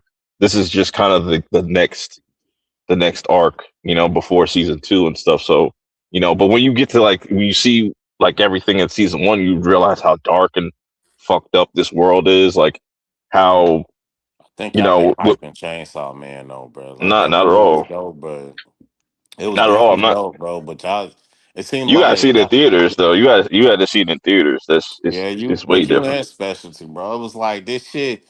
It's like It a is good. 4 point. It's like a 4 point, like 4 star sort of thing, and it's like y'all niggas giving it 5 stars, like 5 plus. Yeah, yeah, That's it's all really I'm good saying. Like because it's it's like good, but especially if you've watched season one and you've seen Denji's character, like and his character progression and just the different characters and just everything that they've been doing. That's why it's also dope. And why I say it's also dope is because you don't have to necessarily have watched season one to kind of get into it and still appreciate it. That's I why I don't say give you that. I it's not don't just think you're hype. wrong about nothing you're saying, but it's just like I guess So the it definitely enthusiasm, like turn the enthusiasm down a bit. Like Yeah, that's no how I felt because it's about Demon Slayer. but it's actually like but that's what I'm saying like but with Chainsaw Man it is a phenomenal movie because it not only is a well told story, the animation is fucking dope, and even the animation itself tells a story. You know what I'm saying? And just you're seeing how far the animation has come since season one as well. So you're So definitely seeing like the progression of just everything overall. so this chainsaw man, did he like wake up on a Tuesday and started chainsawing individuals, or how did No, what? what ends up happening is like you get in season one, you're introduced to Denji. His father dies, so his father was in debt. That debt gets passed down to him, so he has to do anything like I mean anything pretty much like to like he sells body parts, like literally any type of body part to kind of sell this off, and even still that's not enough. He meets the Chainsaw Devil. Um, you know what I'm saying? And they make a pact, and that's pretty much how the kind of story starts off. But it's a very dark story, but The also very chain, silly at the same time. But it's a really good story. It's a so really good story. so wait, hold on. So he like will cut off an arm and sell it for like a couple Yeah, thousand. he had to sell one of his nuts. You know what I'm saying? Like it's that crazy. Like I'm trying to selling get a body parts and liver, like you sell body parts, yeah, like so to pay off the debt. I'm trying to get a visual. So he literally chainsawed off one of his nuts and sold it. No. I'm saying like he made a pact with the Chainsaw Devil. That's how he became he became Chainsaw Man. I was Because like, he ended up going on this mission and whatnot, and or not he ended up getting set up by like the zombie devil, whatever and whatnot, and he ended up getting killed. But then he made a pact with the chainsaw devil, and that's how he became the chainsaw man and whatnot. And like there's that's other characters like Aki where he made a pact with the future devil, which like he kind of hangs this over his head. He's like, I'll stick with you, but like you gotta let me watch how you. He pretty much tells him like, yo, you're gonna die in such a horrific way. I can't wait to see this type of shit. Like so, he has the ability to have future sight. So like you're fighting him, he can kind of pick up on your movement, but the fact that like he's gonna die in a horrific way at the same time, it's just like it's not a good trade off. So like some people have really like bad trade offs when it comes to making pacts with devils and shit.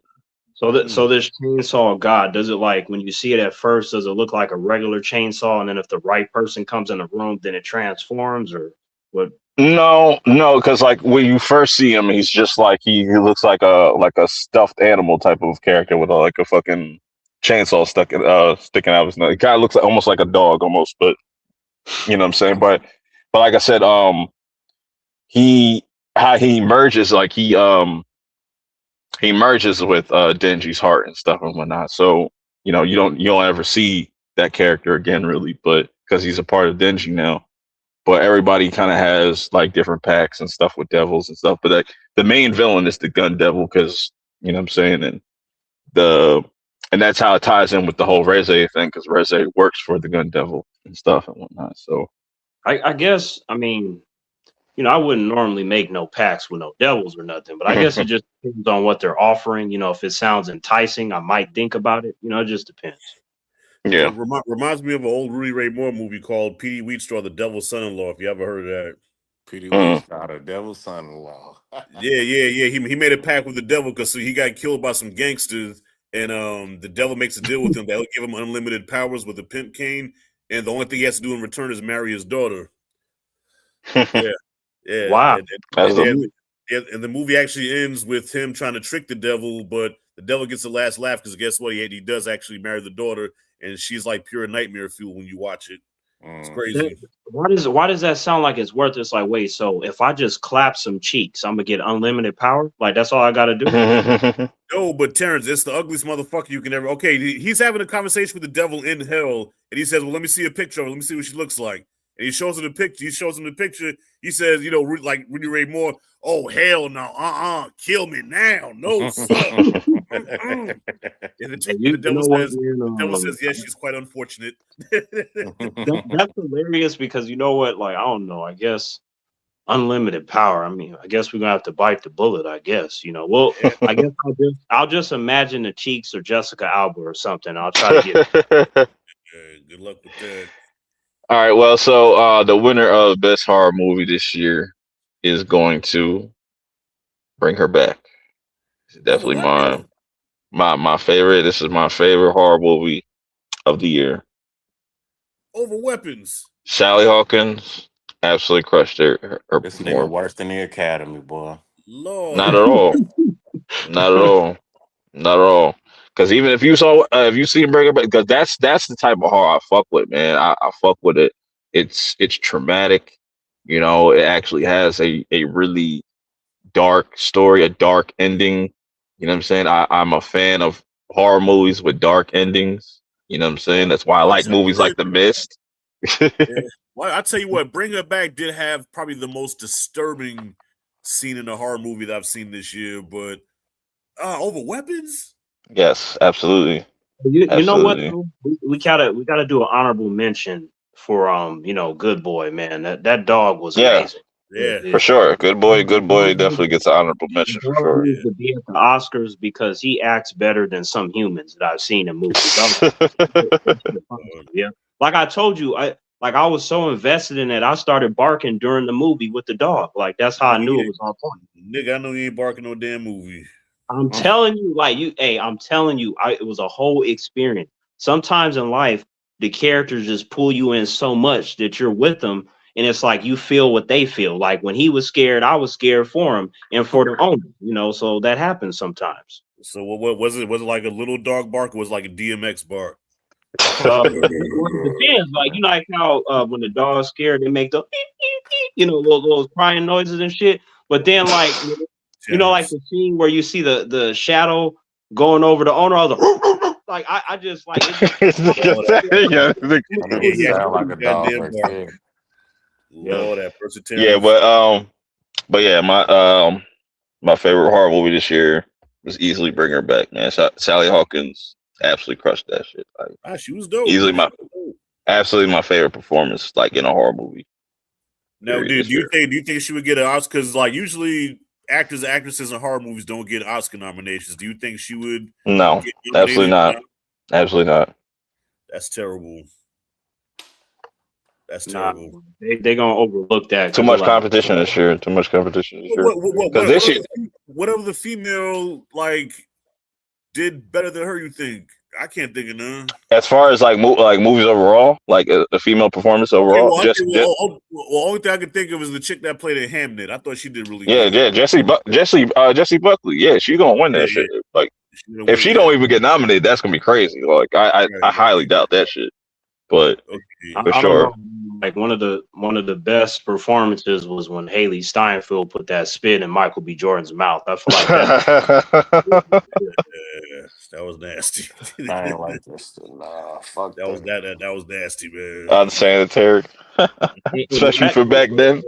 Hey, in IMAX, that should look amazing. I'd have been like, "Can we do another take, please?" Listen, yep, I messed up. If you're gonna put some spit on something, put it on something else, man. Don't put that shit in my mouth. Don't put on shit in my fucking mouth. I'll beat your ass. I make an exception, and then she could bite me a bunch of times after that.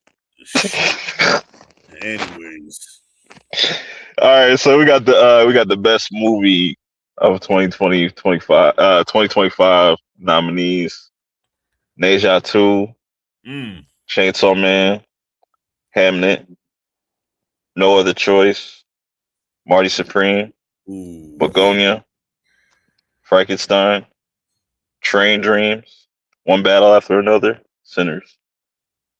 All fire, by the way. That's a good list. I don't know, personally, I thought One Battle After Another was a little overhyped. Like, don't get me wrong, it was good, but I don't think it was as great as everybody. I'm just like I just like the chase scene stuck with me. I was like, oh yeah, that was beautiful. Nah, for me it was Sean Penn, man. Sean Penn, that Sean Penn, an Oscar for best supporting because he killed that shit. Yo, that whole monologue we talked about being raped in reverse. That shit was No, that motherfucker, like, yo, that he definitely is up there with like cinematic villains for sure. Like, that motherfucker was crazy. Yes. I got raped in reverse. Man. Train Dreams is another one. Like, Train Dreams is like, because usually Netflix isn't known for putting out great movies at all, but when they do, nobody ever fucking talks about them enough. So like, Train Dreams is definitely one of those. It's up there. I got that up there with like The Piano Lesson and stuff like that. But Joel Edgerton definitely killed this role. Like, this is a very fucking sad movie, but just also just beautiful. Just every frame. We'll put that on my list. And that's what Netflix said, right? Train Dreams? Yeah. Okay, I'm gonna put that on my list. Begonia, Jesse Plemons, fire. You know what I'm saying? I think he should definitely get best actor nom. But like I said, it's probably gonna be, you're gonna see One Battle After Another, Hamnet, maybe. Mm-hmm. I just saw Marty Supreme yesterday. Yeah. No, Friday. You got your review out? I didn't shoot a review just because I was gonna say because I'm doing my top 10 best and worst for the year, so I'm gonna save it for that. Word. It's definitely making my top 10. Like, I love that joint, man. Mario Supreme with I ain't know your boy had it in him, man. Your boy, what's Yeah, his man. name? Timothy Timothy. Chalamet. That dude Yeah. acted his ass off. Man, They've been killing it. he's been good like his last several films. Like it just this dude's a star. Yeah, Nah, but he takes up another level in this one, man. He takes up Oh a no, whole nother level. I agree. Like once I saw like him in Dune and Wonka, I was like, yeah, this dude got it. So he's I'm gonna see.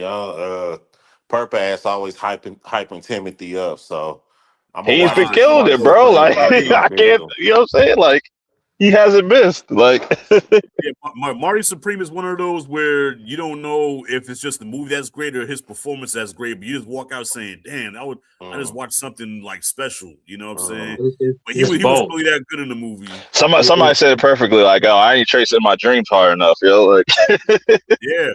so It's both because like if it were just the movie, then the actor wouldn't be good. I think it's a combination of it's a both. combination of both. And I've never found myself so excited to watch a fucking ping pong match ever in my yeah, life. that I'm nigga on the Endo edge of is my seat. crazy. That nigga Yeah. Endo is crazy. I would have been sick too, bro, if I had to go against somebody like that. Like, Yeah, I facts. was sick as hell. When it's That coming, nigga I'm gonna styles. watch it on digital. I'm gonna wait till it hit digital. No, I go see it in theater, I'll watch man. it on the big screen, man. Yeah, you gotta watch that one on the big screen, dog. It's an epic. For real, Yeah, It's an it epic. was dope. It was dope. I might go tomorrow then, or Yeah, I sometime this mean, week. if you don't like it, man, feel free to cuss us out, man. But I think you're gonna dig it. go on like a Tuesday or Wednesday when they got the discount joints. Word. That's the best time to go. Or Yeah. that's where I go. Like I'm going. Like it's. I'm gonna be honest. Like the movie was good, but it's not my cup of tea. Like I was invited to watch it, but I'm like, this is good. Timothy's good, so I can at least give it that. I can say that. Like BG, have you seen Uncut Gems? No, Good comparison.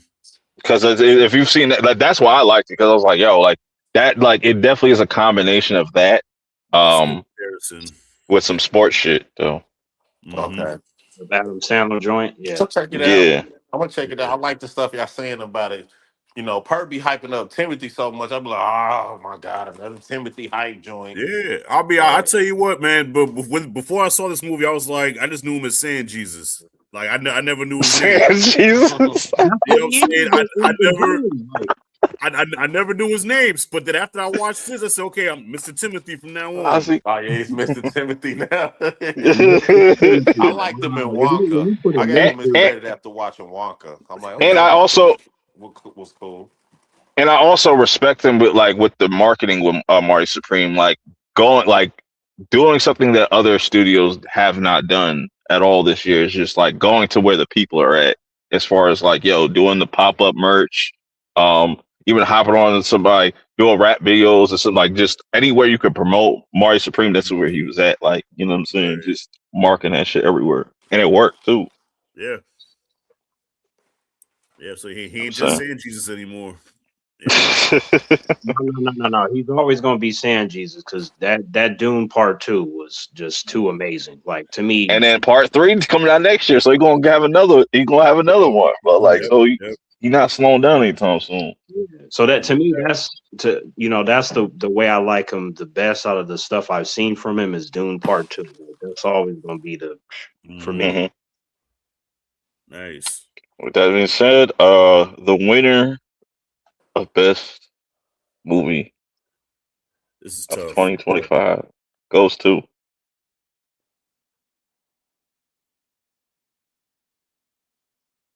I'm just building suspense. I'm about to think I knew you was gonna pick that. I knew that was gonna be a pick, Hey man, like yo, I like this movie. I had a blast with the first time I watched. I didn't know, like, going into this shit. I had no idea going into this shit blind. I had a ball with it, and it's the only movie so far. We gotta see what Avatar do, but like so far this year, it's packed up everything else. Like this shit made its first billion in 10 days. That's fucking crazy. Oh yeah, In just one country. Not this one. Maybe if we would have been the first two, then sure, but not this one. This one, it'll It'll crawl to its 1.2 billion and be fine. Well, you know Yeah, what? this is I have to retract my former statement when I said that the best time I had the movies was Sinners 2.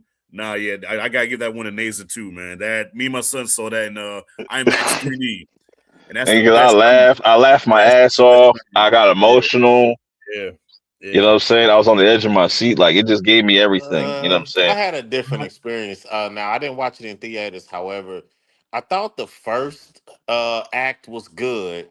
I thought the second act was kind of like dragging on. Like it was kind of when they were Mhm. searching, going through. They was doing some little search shit. That didn't land for me. But when we Right. got to that third act, I was like, "Oh my Yeah. fucking god!" I was Yeah. like, "Yo, this is like the most amazing shit." The I had to scale get of it Ever, up. was crazy. ever. The scale was crazy. Yeah, I in IMAX 3D, man, I was blown away.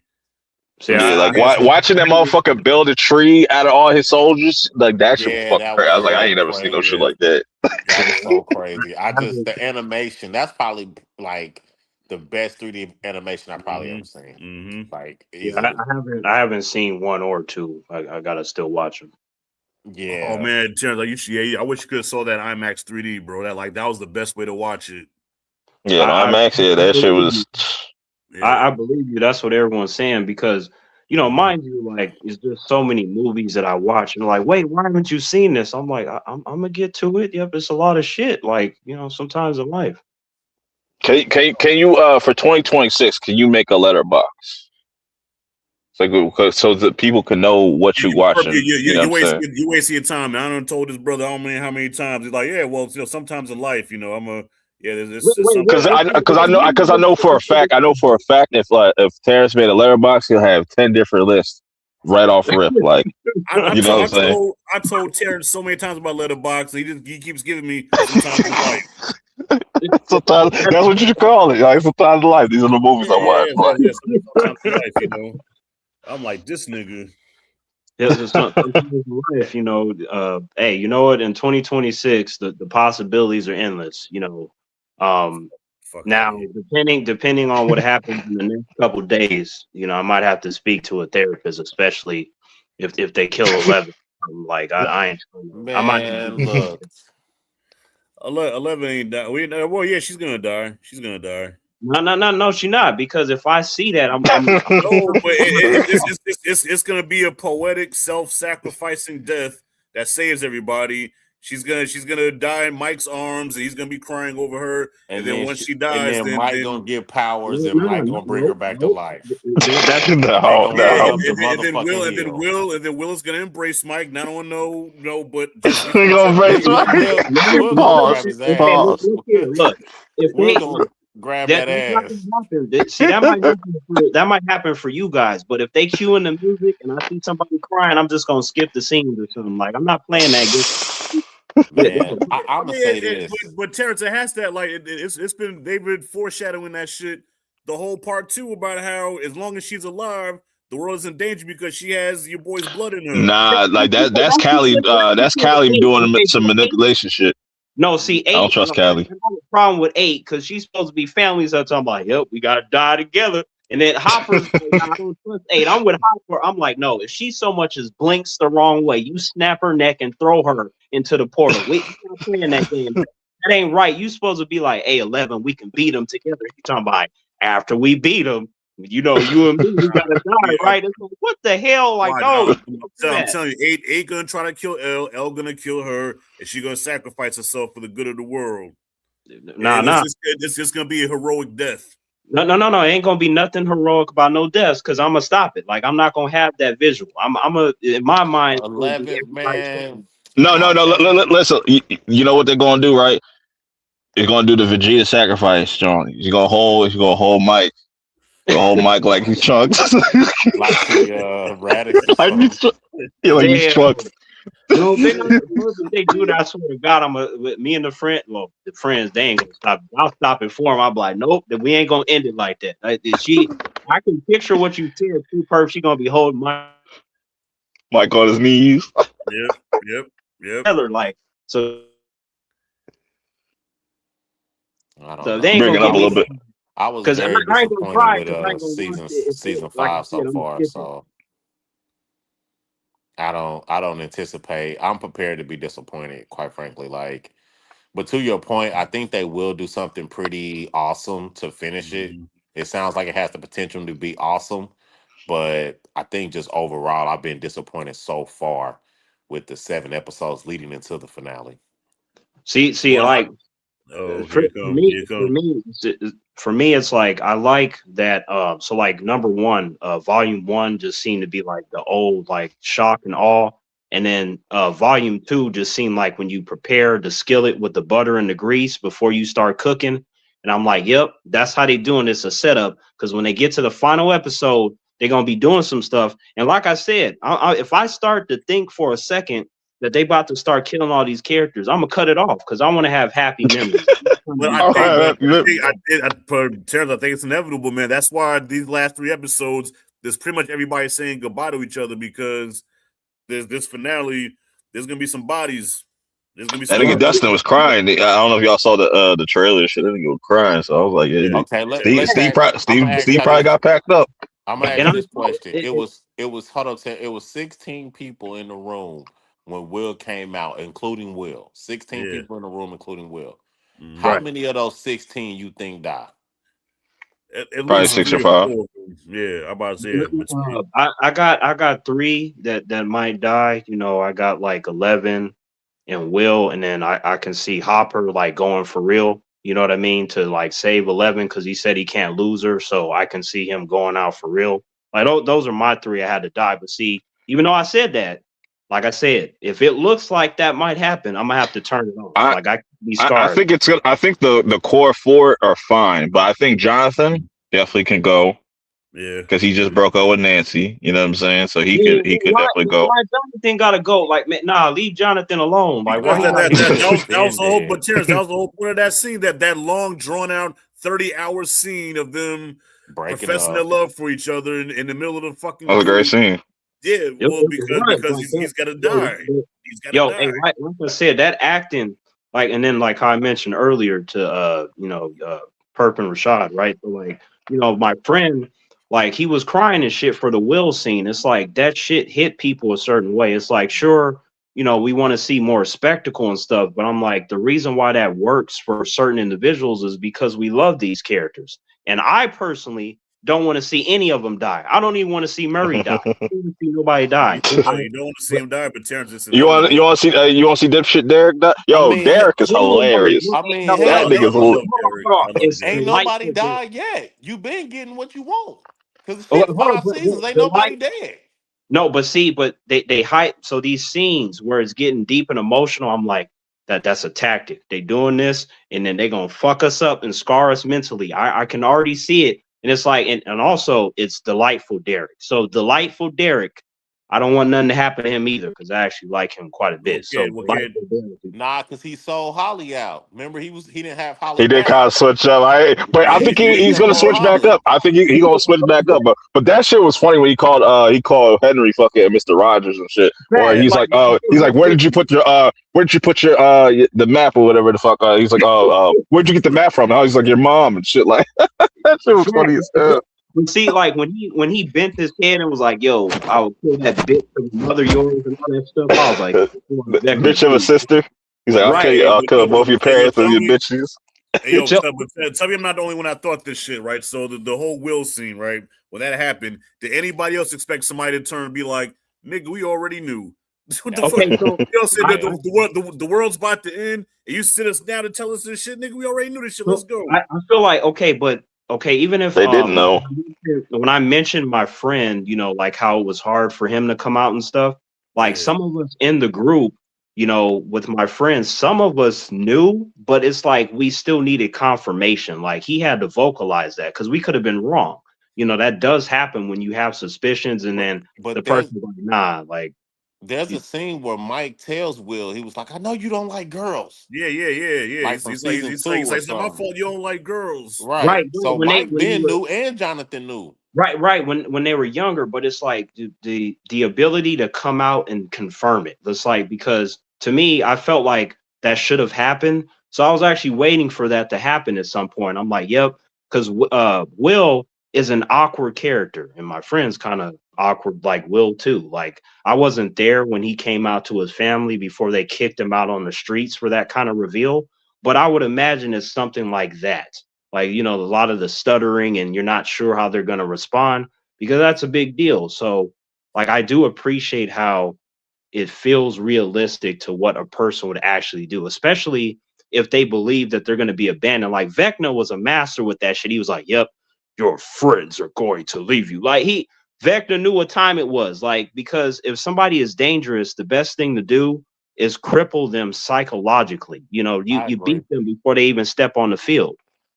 Can I pitch something to y'all? I agree with that wholeheartedly. I had no problem with Will coming out, the circumstances with him coming out. I feel like maybe the dialogue or the monologue could have been written better. Maybe more of a just more impactful conversation. All the stammering over. We like milk ducks, and we. I just didn't like the. I wish the dialogue would have been written better, but everything else works for me. But I want to pitch y'all on something. I think one of my problems with this season of Stranger Things is that it's too many characters, and I think part of the problem with having too many characters is that you give development to characters that Mhm. are not the main four. So what I mean by that is it seems like our original main four boys in 11 have taken too much of a back seat to other characters and their development. So this is what I was thinking. For example, the development Will got this season where he can tap into the hive mind, they should have actually gave that to 11. That should have been something she could do, like a Super Saiyan kind of additional power. So for Will, what Will should have been able to do is what Max did. Will should be able to go through Vecna's mind, but they gave that development to Max, but that actually should be Will's development. Robin being the one doing all this pop culture shit, figuring out all the shit, that should be Lucas' development. Instead of Lucas just sitting around waiting on Max all day, he should be Uh, running a radio station, doing, So my point in saying all that is to say, like, some of the development, some of those ancillary characters got should have been given to our main four characters. So okay, okay, But so I, wait, I can kind of agree with that. okay, so with what you said, I don't even really have an issue with the way you broke that down. But the reason why I'm okay with what they presented is because at least it matches the character. I'm like with Will and all this stammering. I'm like that's how he is. Like he ain't gonna say nothing super sophisticated because that's not how he talks. Even though I would have wrote that a little differently, I'm like, well, that's his character. He's gonna do that. It's gonna be talk about milk duds. It's gonna be awkward as fuck because that's how he is.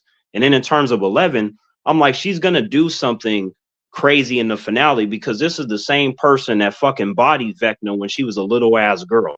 She just destroyed his shit all over the place. So she going to have some kind of power that she going to do like, it's going to be something where she gets wrecked and then Mike is going to be like, I love you, 11. And then she's going to turn into something more powerful, Dark Phoenix from X-Men. And it's just going to be the craziest shit. Like I can see that too. But nah, but yo, Guru, I can agree with that because yeah, like you said, the core four, they do kind of take a back seat, and you do want to see more of them, But I tell you what really pissed me off was when Lucas had the portal open for your girl, and she sit there running her fucking mouth, and I'm like, bitch, if you'll run to the goddamn opening, you know what I'm saying? Okay, Like, okay. I'm like, and she's just going on and on and on. Then she starts walking, and I'm like, yo, close it.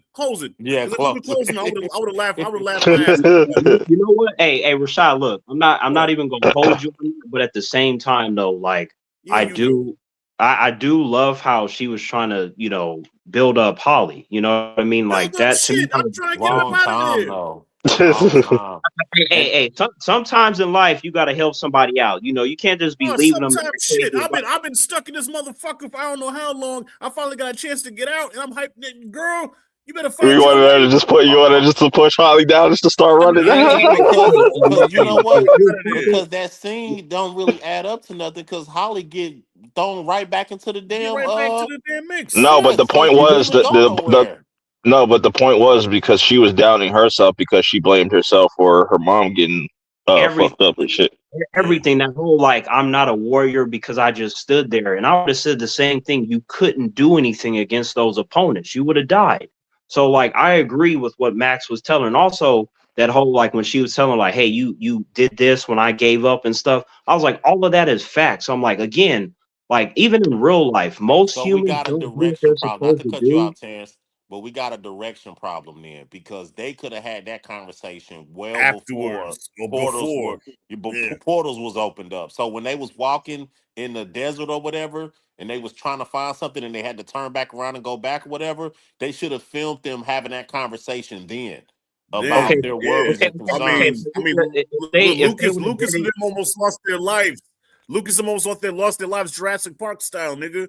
All right, with the facts. Okay, but Raptors. see, facts. So like in intelligence wise, yes, you have that during the when you're walking through the sand and shit. But for dramatic purposes, when you like these damn portals are about to close, that's what they do when it comes to movies and shows. They put those Uh, kinds of things in very testy moments. So I like even to compare to like bringing the Welcome to Derry. This nigga fucking Pennywise could have fucking sprinted to the fucking exit. This nigga's just fucking dancing, just trolling dog as he's going. Bro. Like right, I mean, right. So like it for the humans that are like, man, some of these decisions are not smart. I'm like, and Welcome to Derry. That entire show was full of stupid ass characters. I mean, literal stupid characters to they are where dumb. they're dumb as fuck. I'm like, at least when I watch Stranger Things, when they talk, I hear nothing but intelligence. And Welcome to Derry, I was like, don't do that. Don't do that. All of that is wrong. Just drive away. Even the well, adults were stupid, but it's to me, I feel like it's just a tasting. It's like, well, yeah, you could say it here. I'm like, no, that wouldn't be dramatic. I want to see some dramatic shit. I want to be on the edge of my seat, like, run, jump through the portal, hurry the man, fuck I up. would I man, want to see that. me and my kids were mad. I was ready to laugh my ass off. I said, close it, let it close on her. All And right, if that would have happened, that would have been like, oh shit, It like would have y'all been yeah, the put that yeah. third in damn there. time it happened. Third and yeah, So that next time you know to shut the fuck up and run, okay? You Right, trying to finish me but, and get but past that portal. not right, but only see, that, not only the portal, because remember one time the portal closed because the music stopped. The other right, Yeah, time Vecna came and got her. right. right. Hey So it's man, like you got two reasons why you can't waste time right Yeah, now. Like but right. see, I was biting my nails because like when Robin was like, hey, you got to turn the music off, and he was like, no, she's coming. I was like, oh shit, Yeah, yeah, so while Lucas is about to die, she's sitting there running her mouth. Yes, and then what you must do, and and I believe in you. Better shut the fuck up and get up out of there. yeah, You gotta get killed by these demon hey, dogs, it's man. like call me when you get there. We're gonna Yeah, chop it call me up, when or you I get I gotta just there. go. Call me good Yeah, day. call me when yeah, you get there, but I gotta I just feel go. bad when I What? just feel bad when she was like, "You can't come with me." I was like, "Oh fuck, that's right, she can't. She got to It follow was me." low key I was fucked like, up. I was "Oh, like, yo, did she right, just like finesse her low key? Like right." Yo, Purp, I thought the same thing, bro. I was like, wait a minute, because it was her idea. It's like, okay, I'll help you get there. It's like, okay, you can't come with me. low What? key slide you out. Like, No, but hey, no, like, but that's why. Holly went through the ringer, bro. Like, yo, that little Yeah, girl was put to the goddamn. But that's yeah, why to me. But that's why Holly is awesome. Like when she said when you hear her voice breaking when she was like, "But I don't have a boyfriend," is like, no, you don't. But you have something that even most adults don't have, which is heart. I'm like, yeah, I know so many adults right now that would shrivel up in a corner like a bitch if they were in any of those situations that Holly was in. So I was like, you got to give yourself more credit and just give her, Yo, So I when like that. when them little kids try to jump Holly, bro, like yeah, Right. She yeah, did handle that Yeah, yeah. I motherfucker love when casual she with hit that him in the though. face with that radio. She was like, "Yeah, you're yeah, right. Yeah, Vecna's the way. Fuck y'all." Ta ta. I was like, it's them wheelers, man. "Yeah, Mm-hmm. them wheelers are vicious. Walk them down wheelers for sure." Yeah, Except for Except for Mike, Ted not Ted about couldn't that. do shit. Yeah, Ted don't do shit. He just wants to bacon, bro. Like exactly. what? You want to play bacon and golf, man? But he actually reminds me of my dad, the same demeanor. Like, when are y'all leaving? Where's my bacon? The same shit. That's you right there. You're Mr. Wheeler for sure. And then even when he laughed, he was like, "It's very funny." I'm like, "See, that is you. No, that's definitely you." But yeah, but I just love the fact that because we have so many characters and they all have their fan bases and we care about them so much, that's really rare. So like I really love that about the series overall, that you have so many characters that we want to see, that we don't want to die, and this and that. And it creates these epic conversations. That's how you know that there's an investment in the series. Yeah, that's And another thing I also, forgot. That's another point I want to make as far as giving moments to the original characters. Mm-hmm. When the Wheeler mom saved everybody on that Jurassic Park shit with the demi dogs, that should have been Mike that did that. Mm. Mike should have put the shit in the thing and blew him up. That should have been his moment. Give it to Yeah. give these Yeah. moments To of the significance to OGs. our main characters. Mm-hmm. Like build You them up. Like this they but final they've already, season. they've already had their development. You know what I'm saying? They'll still have glimpses of It's here and their, there. Like but it's even their even with show. like That's what I'm Lucas, saying. They the, don't have to the, share development with side characters. It's their okay, show. okay, but it's like the Duffer Brothers mentioned. They're like the main OGs. They've already had their development. They said this specifically, and that's factual. But they also said cryptically, just wait until the final episode. So these main characters that everybody loves, that means some shit is going down with them. I feel like everything is strategically placed and there's a lot of impatience, but it's Mm-hmm. like just wait and see where it ends up and then we can talk about it. Yeah, but why we gotta develop the Wheeler mom? Like, why does she need a heroic why zoom not? in moment Why through not? Look, smoke? the fucking teacher at the school got pulled in and he's smart as fuck. I was just like, that's right. They can use And that's him a to perfect time to bring him in too, because like he's been on point since season one about this whole right. shit. Right, when as soon as they said, "Wait a minute, this is the one that taught Dust and everything," I'm like, "Bring that nigga in." You know how useful He he was was. he was sitting there like a proud teacher watching his students like say teach him Yeah. about some shit like Yeah, that's just I crazy. like it, and it's cool because every time there's a background character, and I'm just sitting there going, you can use them. They always manage to bring them in some kind of way, and I like that. That doesn't really happen with too many shows, Well, and they. and only thing I ask is I give Erica one more moment or one more classic line. All right, and she can't die either because she's one of my favorite characters. Eat your damn pie, yo. Erica is a beast. Erica, yo, Erica is that motherfucker, man. Yo, But see Yeah, that, but Vecna knew better not to try to slide on fucking Erica. But She was then gonna to go the for point that. where she's talking shit to Vecna, I feel like that would be gold. Like, yep, you ugly motherfucker. Like, I could just see her just cursing Maybe him like out. some Kelly Rowland, Right. in Freddy vs. Jason. I'm telling you, bald bastard. Yep. Look at you with your fucking limp ass spines and shit. I'm like, oh my Right. god, Dude, uh, yo, Erica, like she, yeah, yeah. but she's that kind of character. But that's why I love the show because they have so many different personalities and like again, Mhm. like I have a lot of friends that are just like those damn characters. The way that they talk and everything, I'm like, yep, that's you, Yeah, that's you, yeah. that's you, and it just makes it feel all the more impactful. Like when you're sitting with these characters, and I feel like the Duffer Brothers, they figured out how to mix all those ingredients together to get us to keep coming back time and time again. And even when you get the whole, I wanted to see more or I feel a little disappointed. That's because we love them so much and we want to see them in different scenarios. But I still think that the finale is about to be lit as fuck. I absolutely believe I that. got a feeling that you're right about the finale, even though I was disappointed. I disagree with your take on like the Duffer Brothers mixed this thing up well. I don't think so. I feel like these characters are redundant. I think there's Mm. too many of the same characters. We got 211s now with the powers. We got two hoppers because Nancy's They're shooting not really. machine They're not. guns Okay, But they're not the. wait. and But Hopper's no, shooting no. machine guns. Callie and Levin are different though. One Yeah, like Oh, Callie, Callie I is said good at I said one better. Will. Will. I said Will in 11. Will. Okay, Okay, yeah. okay, So But Will, no, but not Will, not That's even why I though. think Like we you got still two can't. 11s now. Will and 11 are not the same. Like They're so, They're not. not the same, but Will, I mean, functionally to the story, I mean, I don't even but really know whose story it is. Is it Will's or 11's? it's Coming out of both. episode 7? But it's like the Duffer Brothers said, it started with Will and 11. So the idea of Will being able to, temporarily control Vecna, which was a standout, that shit was beast as fuck. Like what he was able to do to the Demogorgons, I'm like, that's been a long time coming since season one. It's a full circle thing. But at the same time, Will does not have 11's confidence, and he also doesn't have her training. And it's like I was telling humans, you being powerful only matters if you can control it. If you can't control it and you can't just bring it out whenever you want, that is a problem. So where Will is stuttering and unsure and a lot of his stuff is circumstantial, that's when 11 come in and walk they shit down and we call it a day. That's the big difference between her and Will. Yeah, Terrence is passionate about this shit, man. I think the finale. This could be the first time Terrence is gonna fucking cry. Yeah. It might be.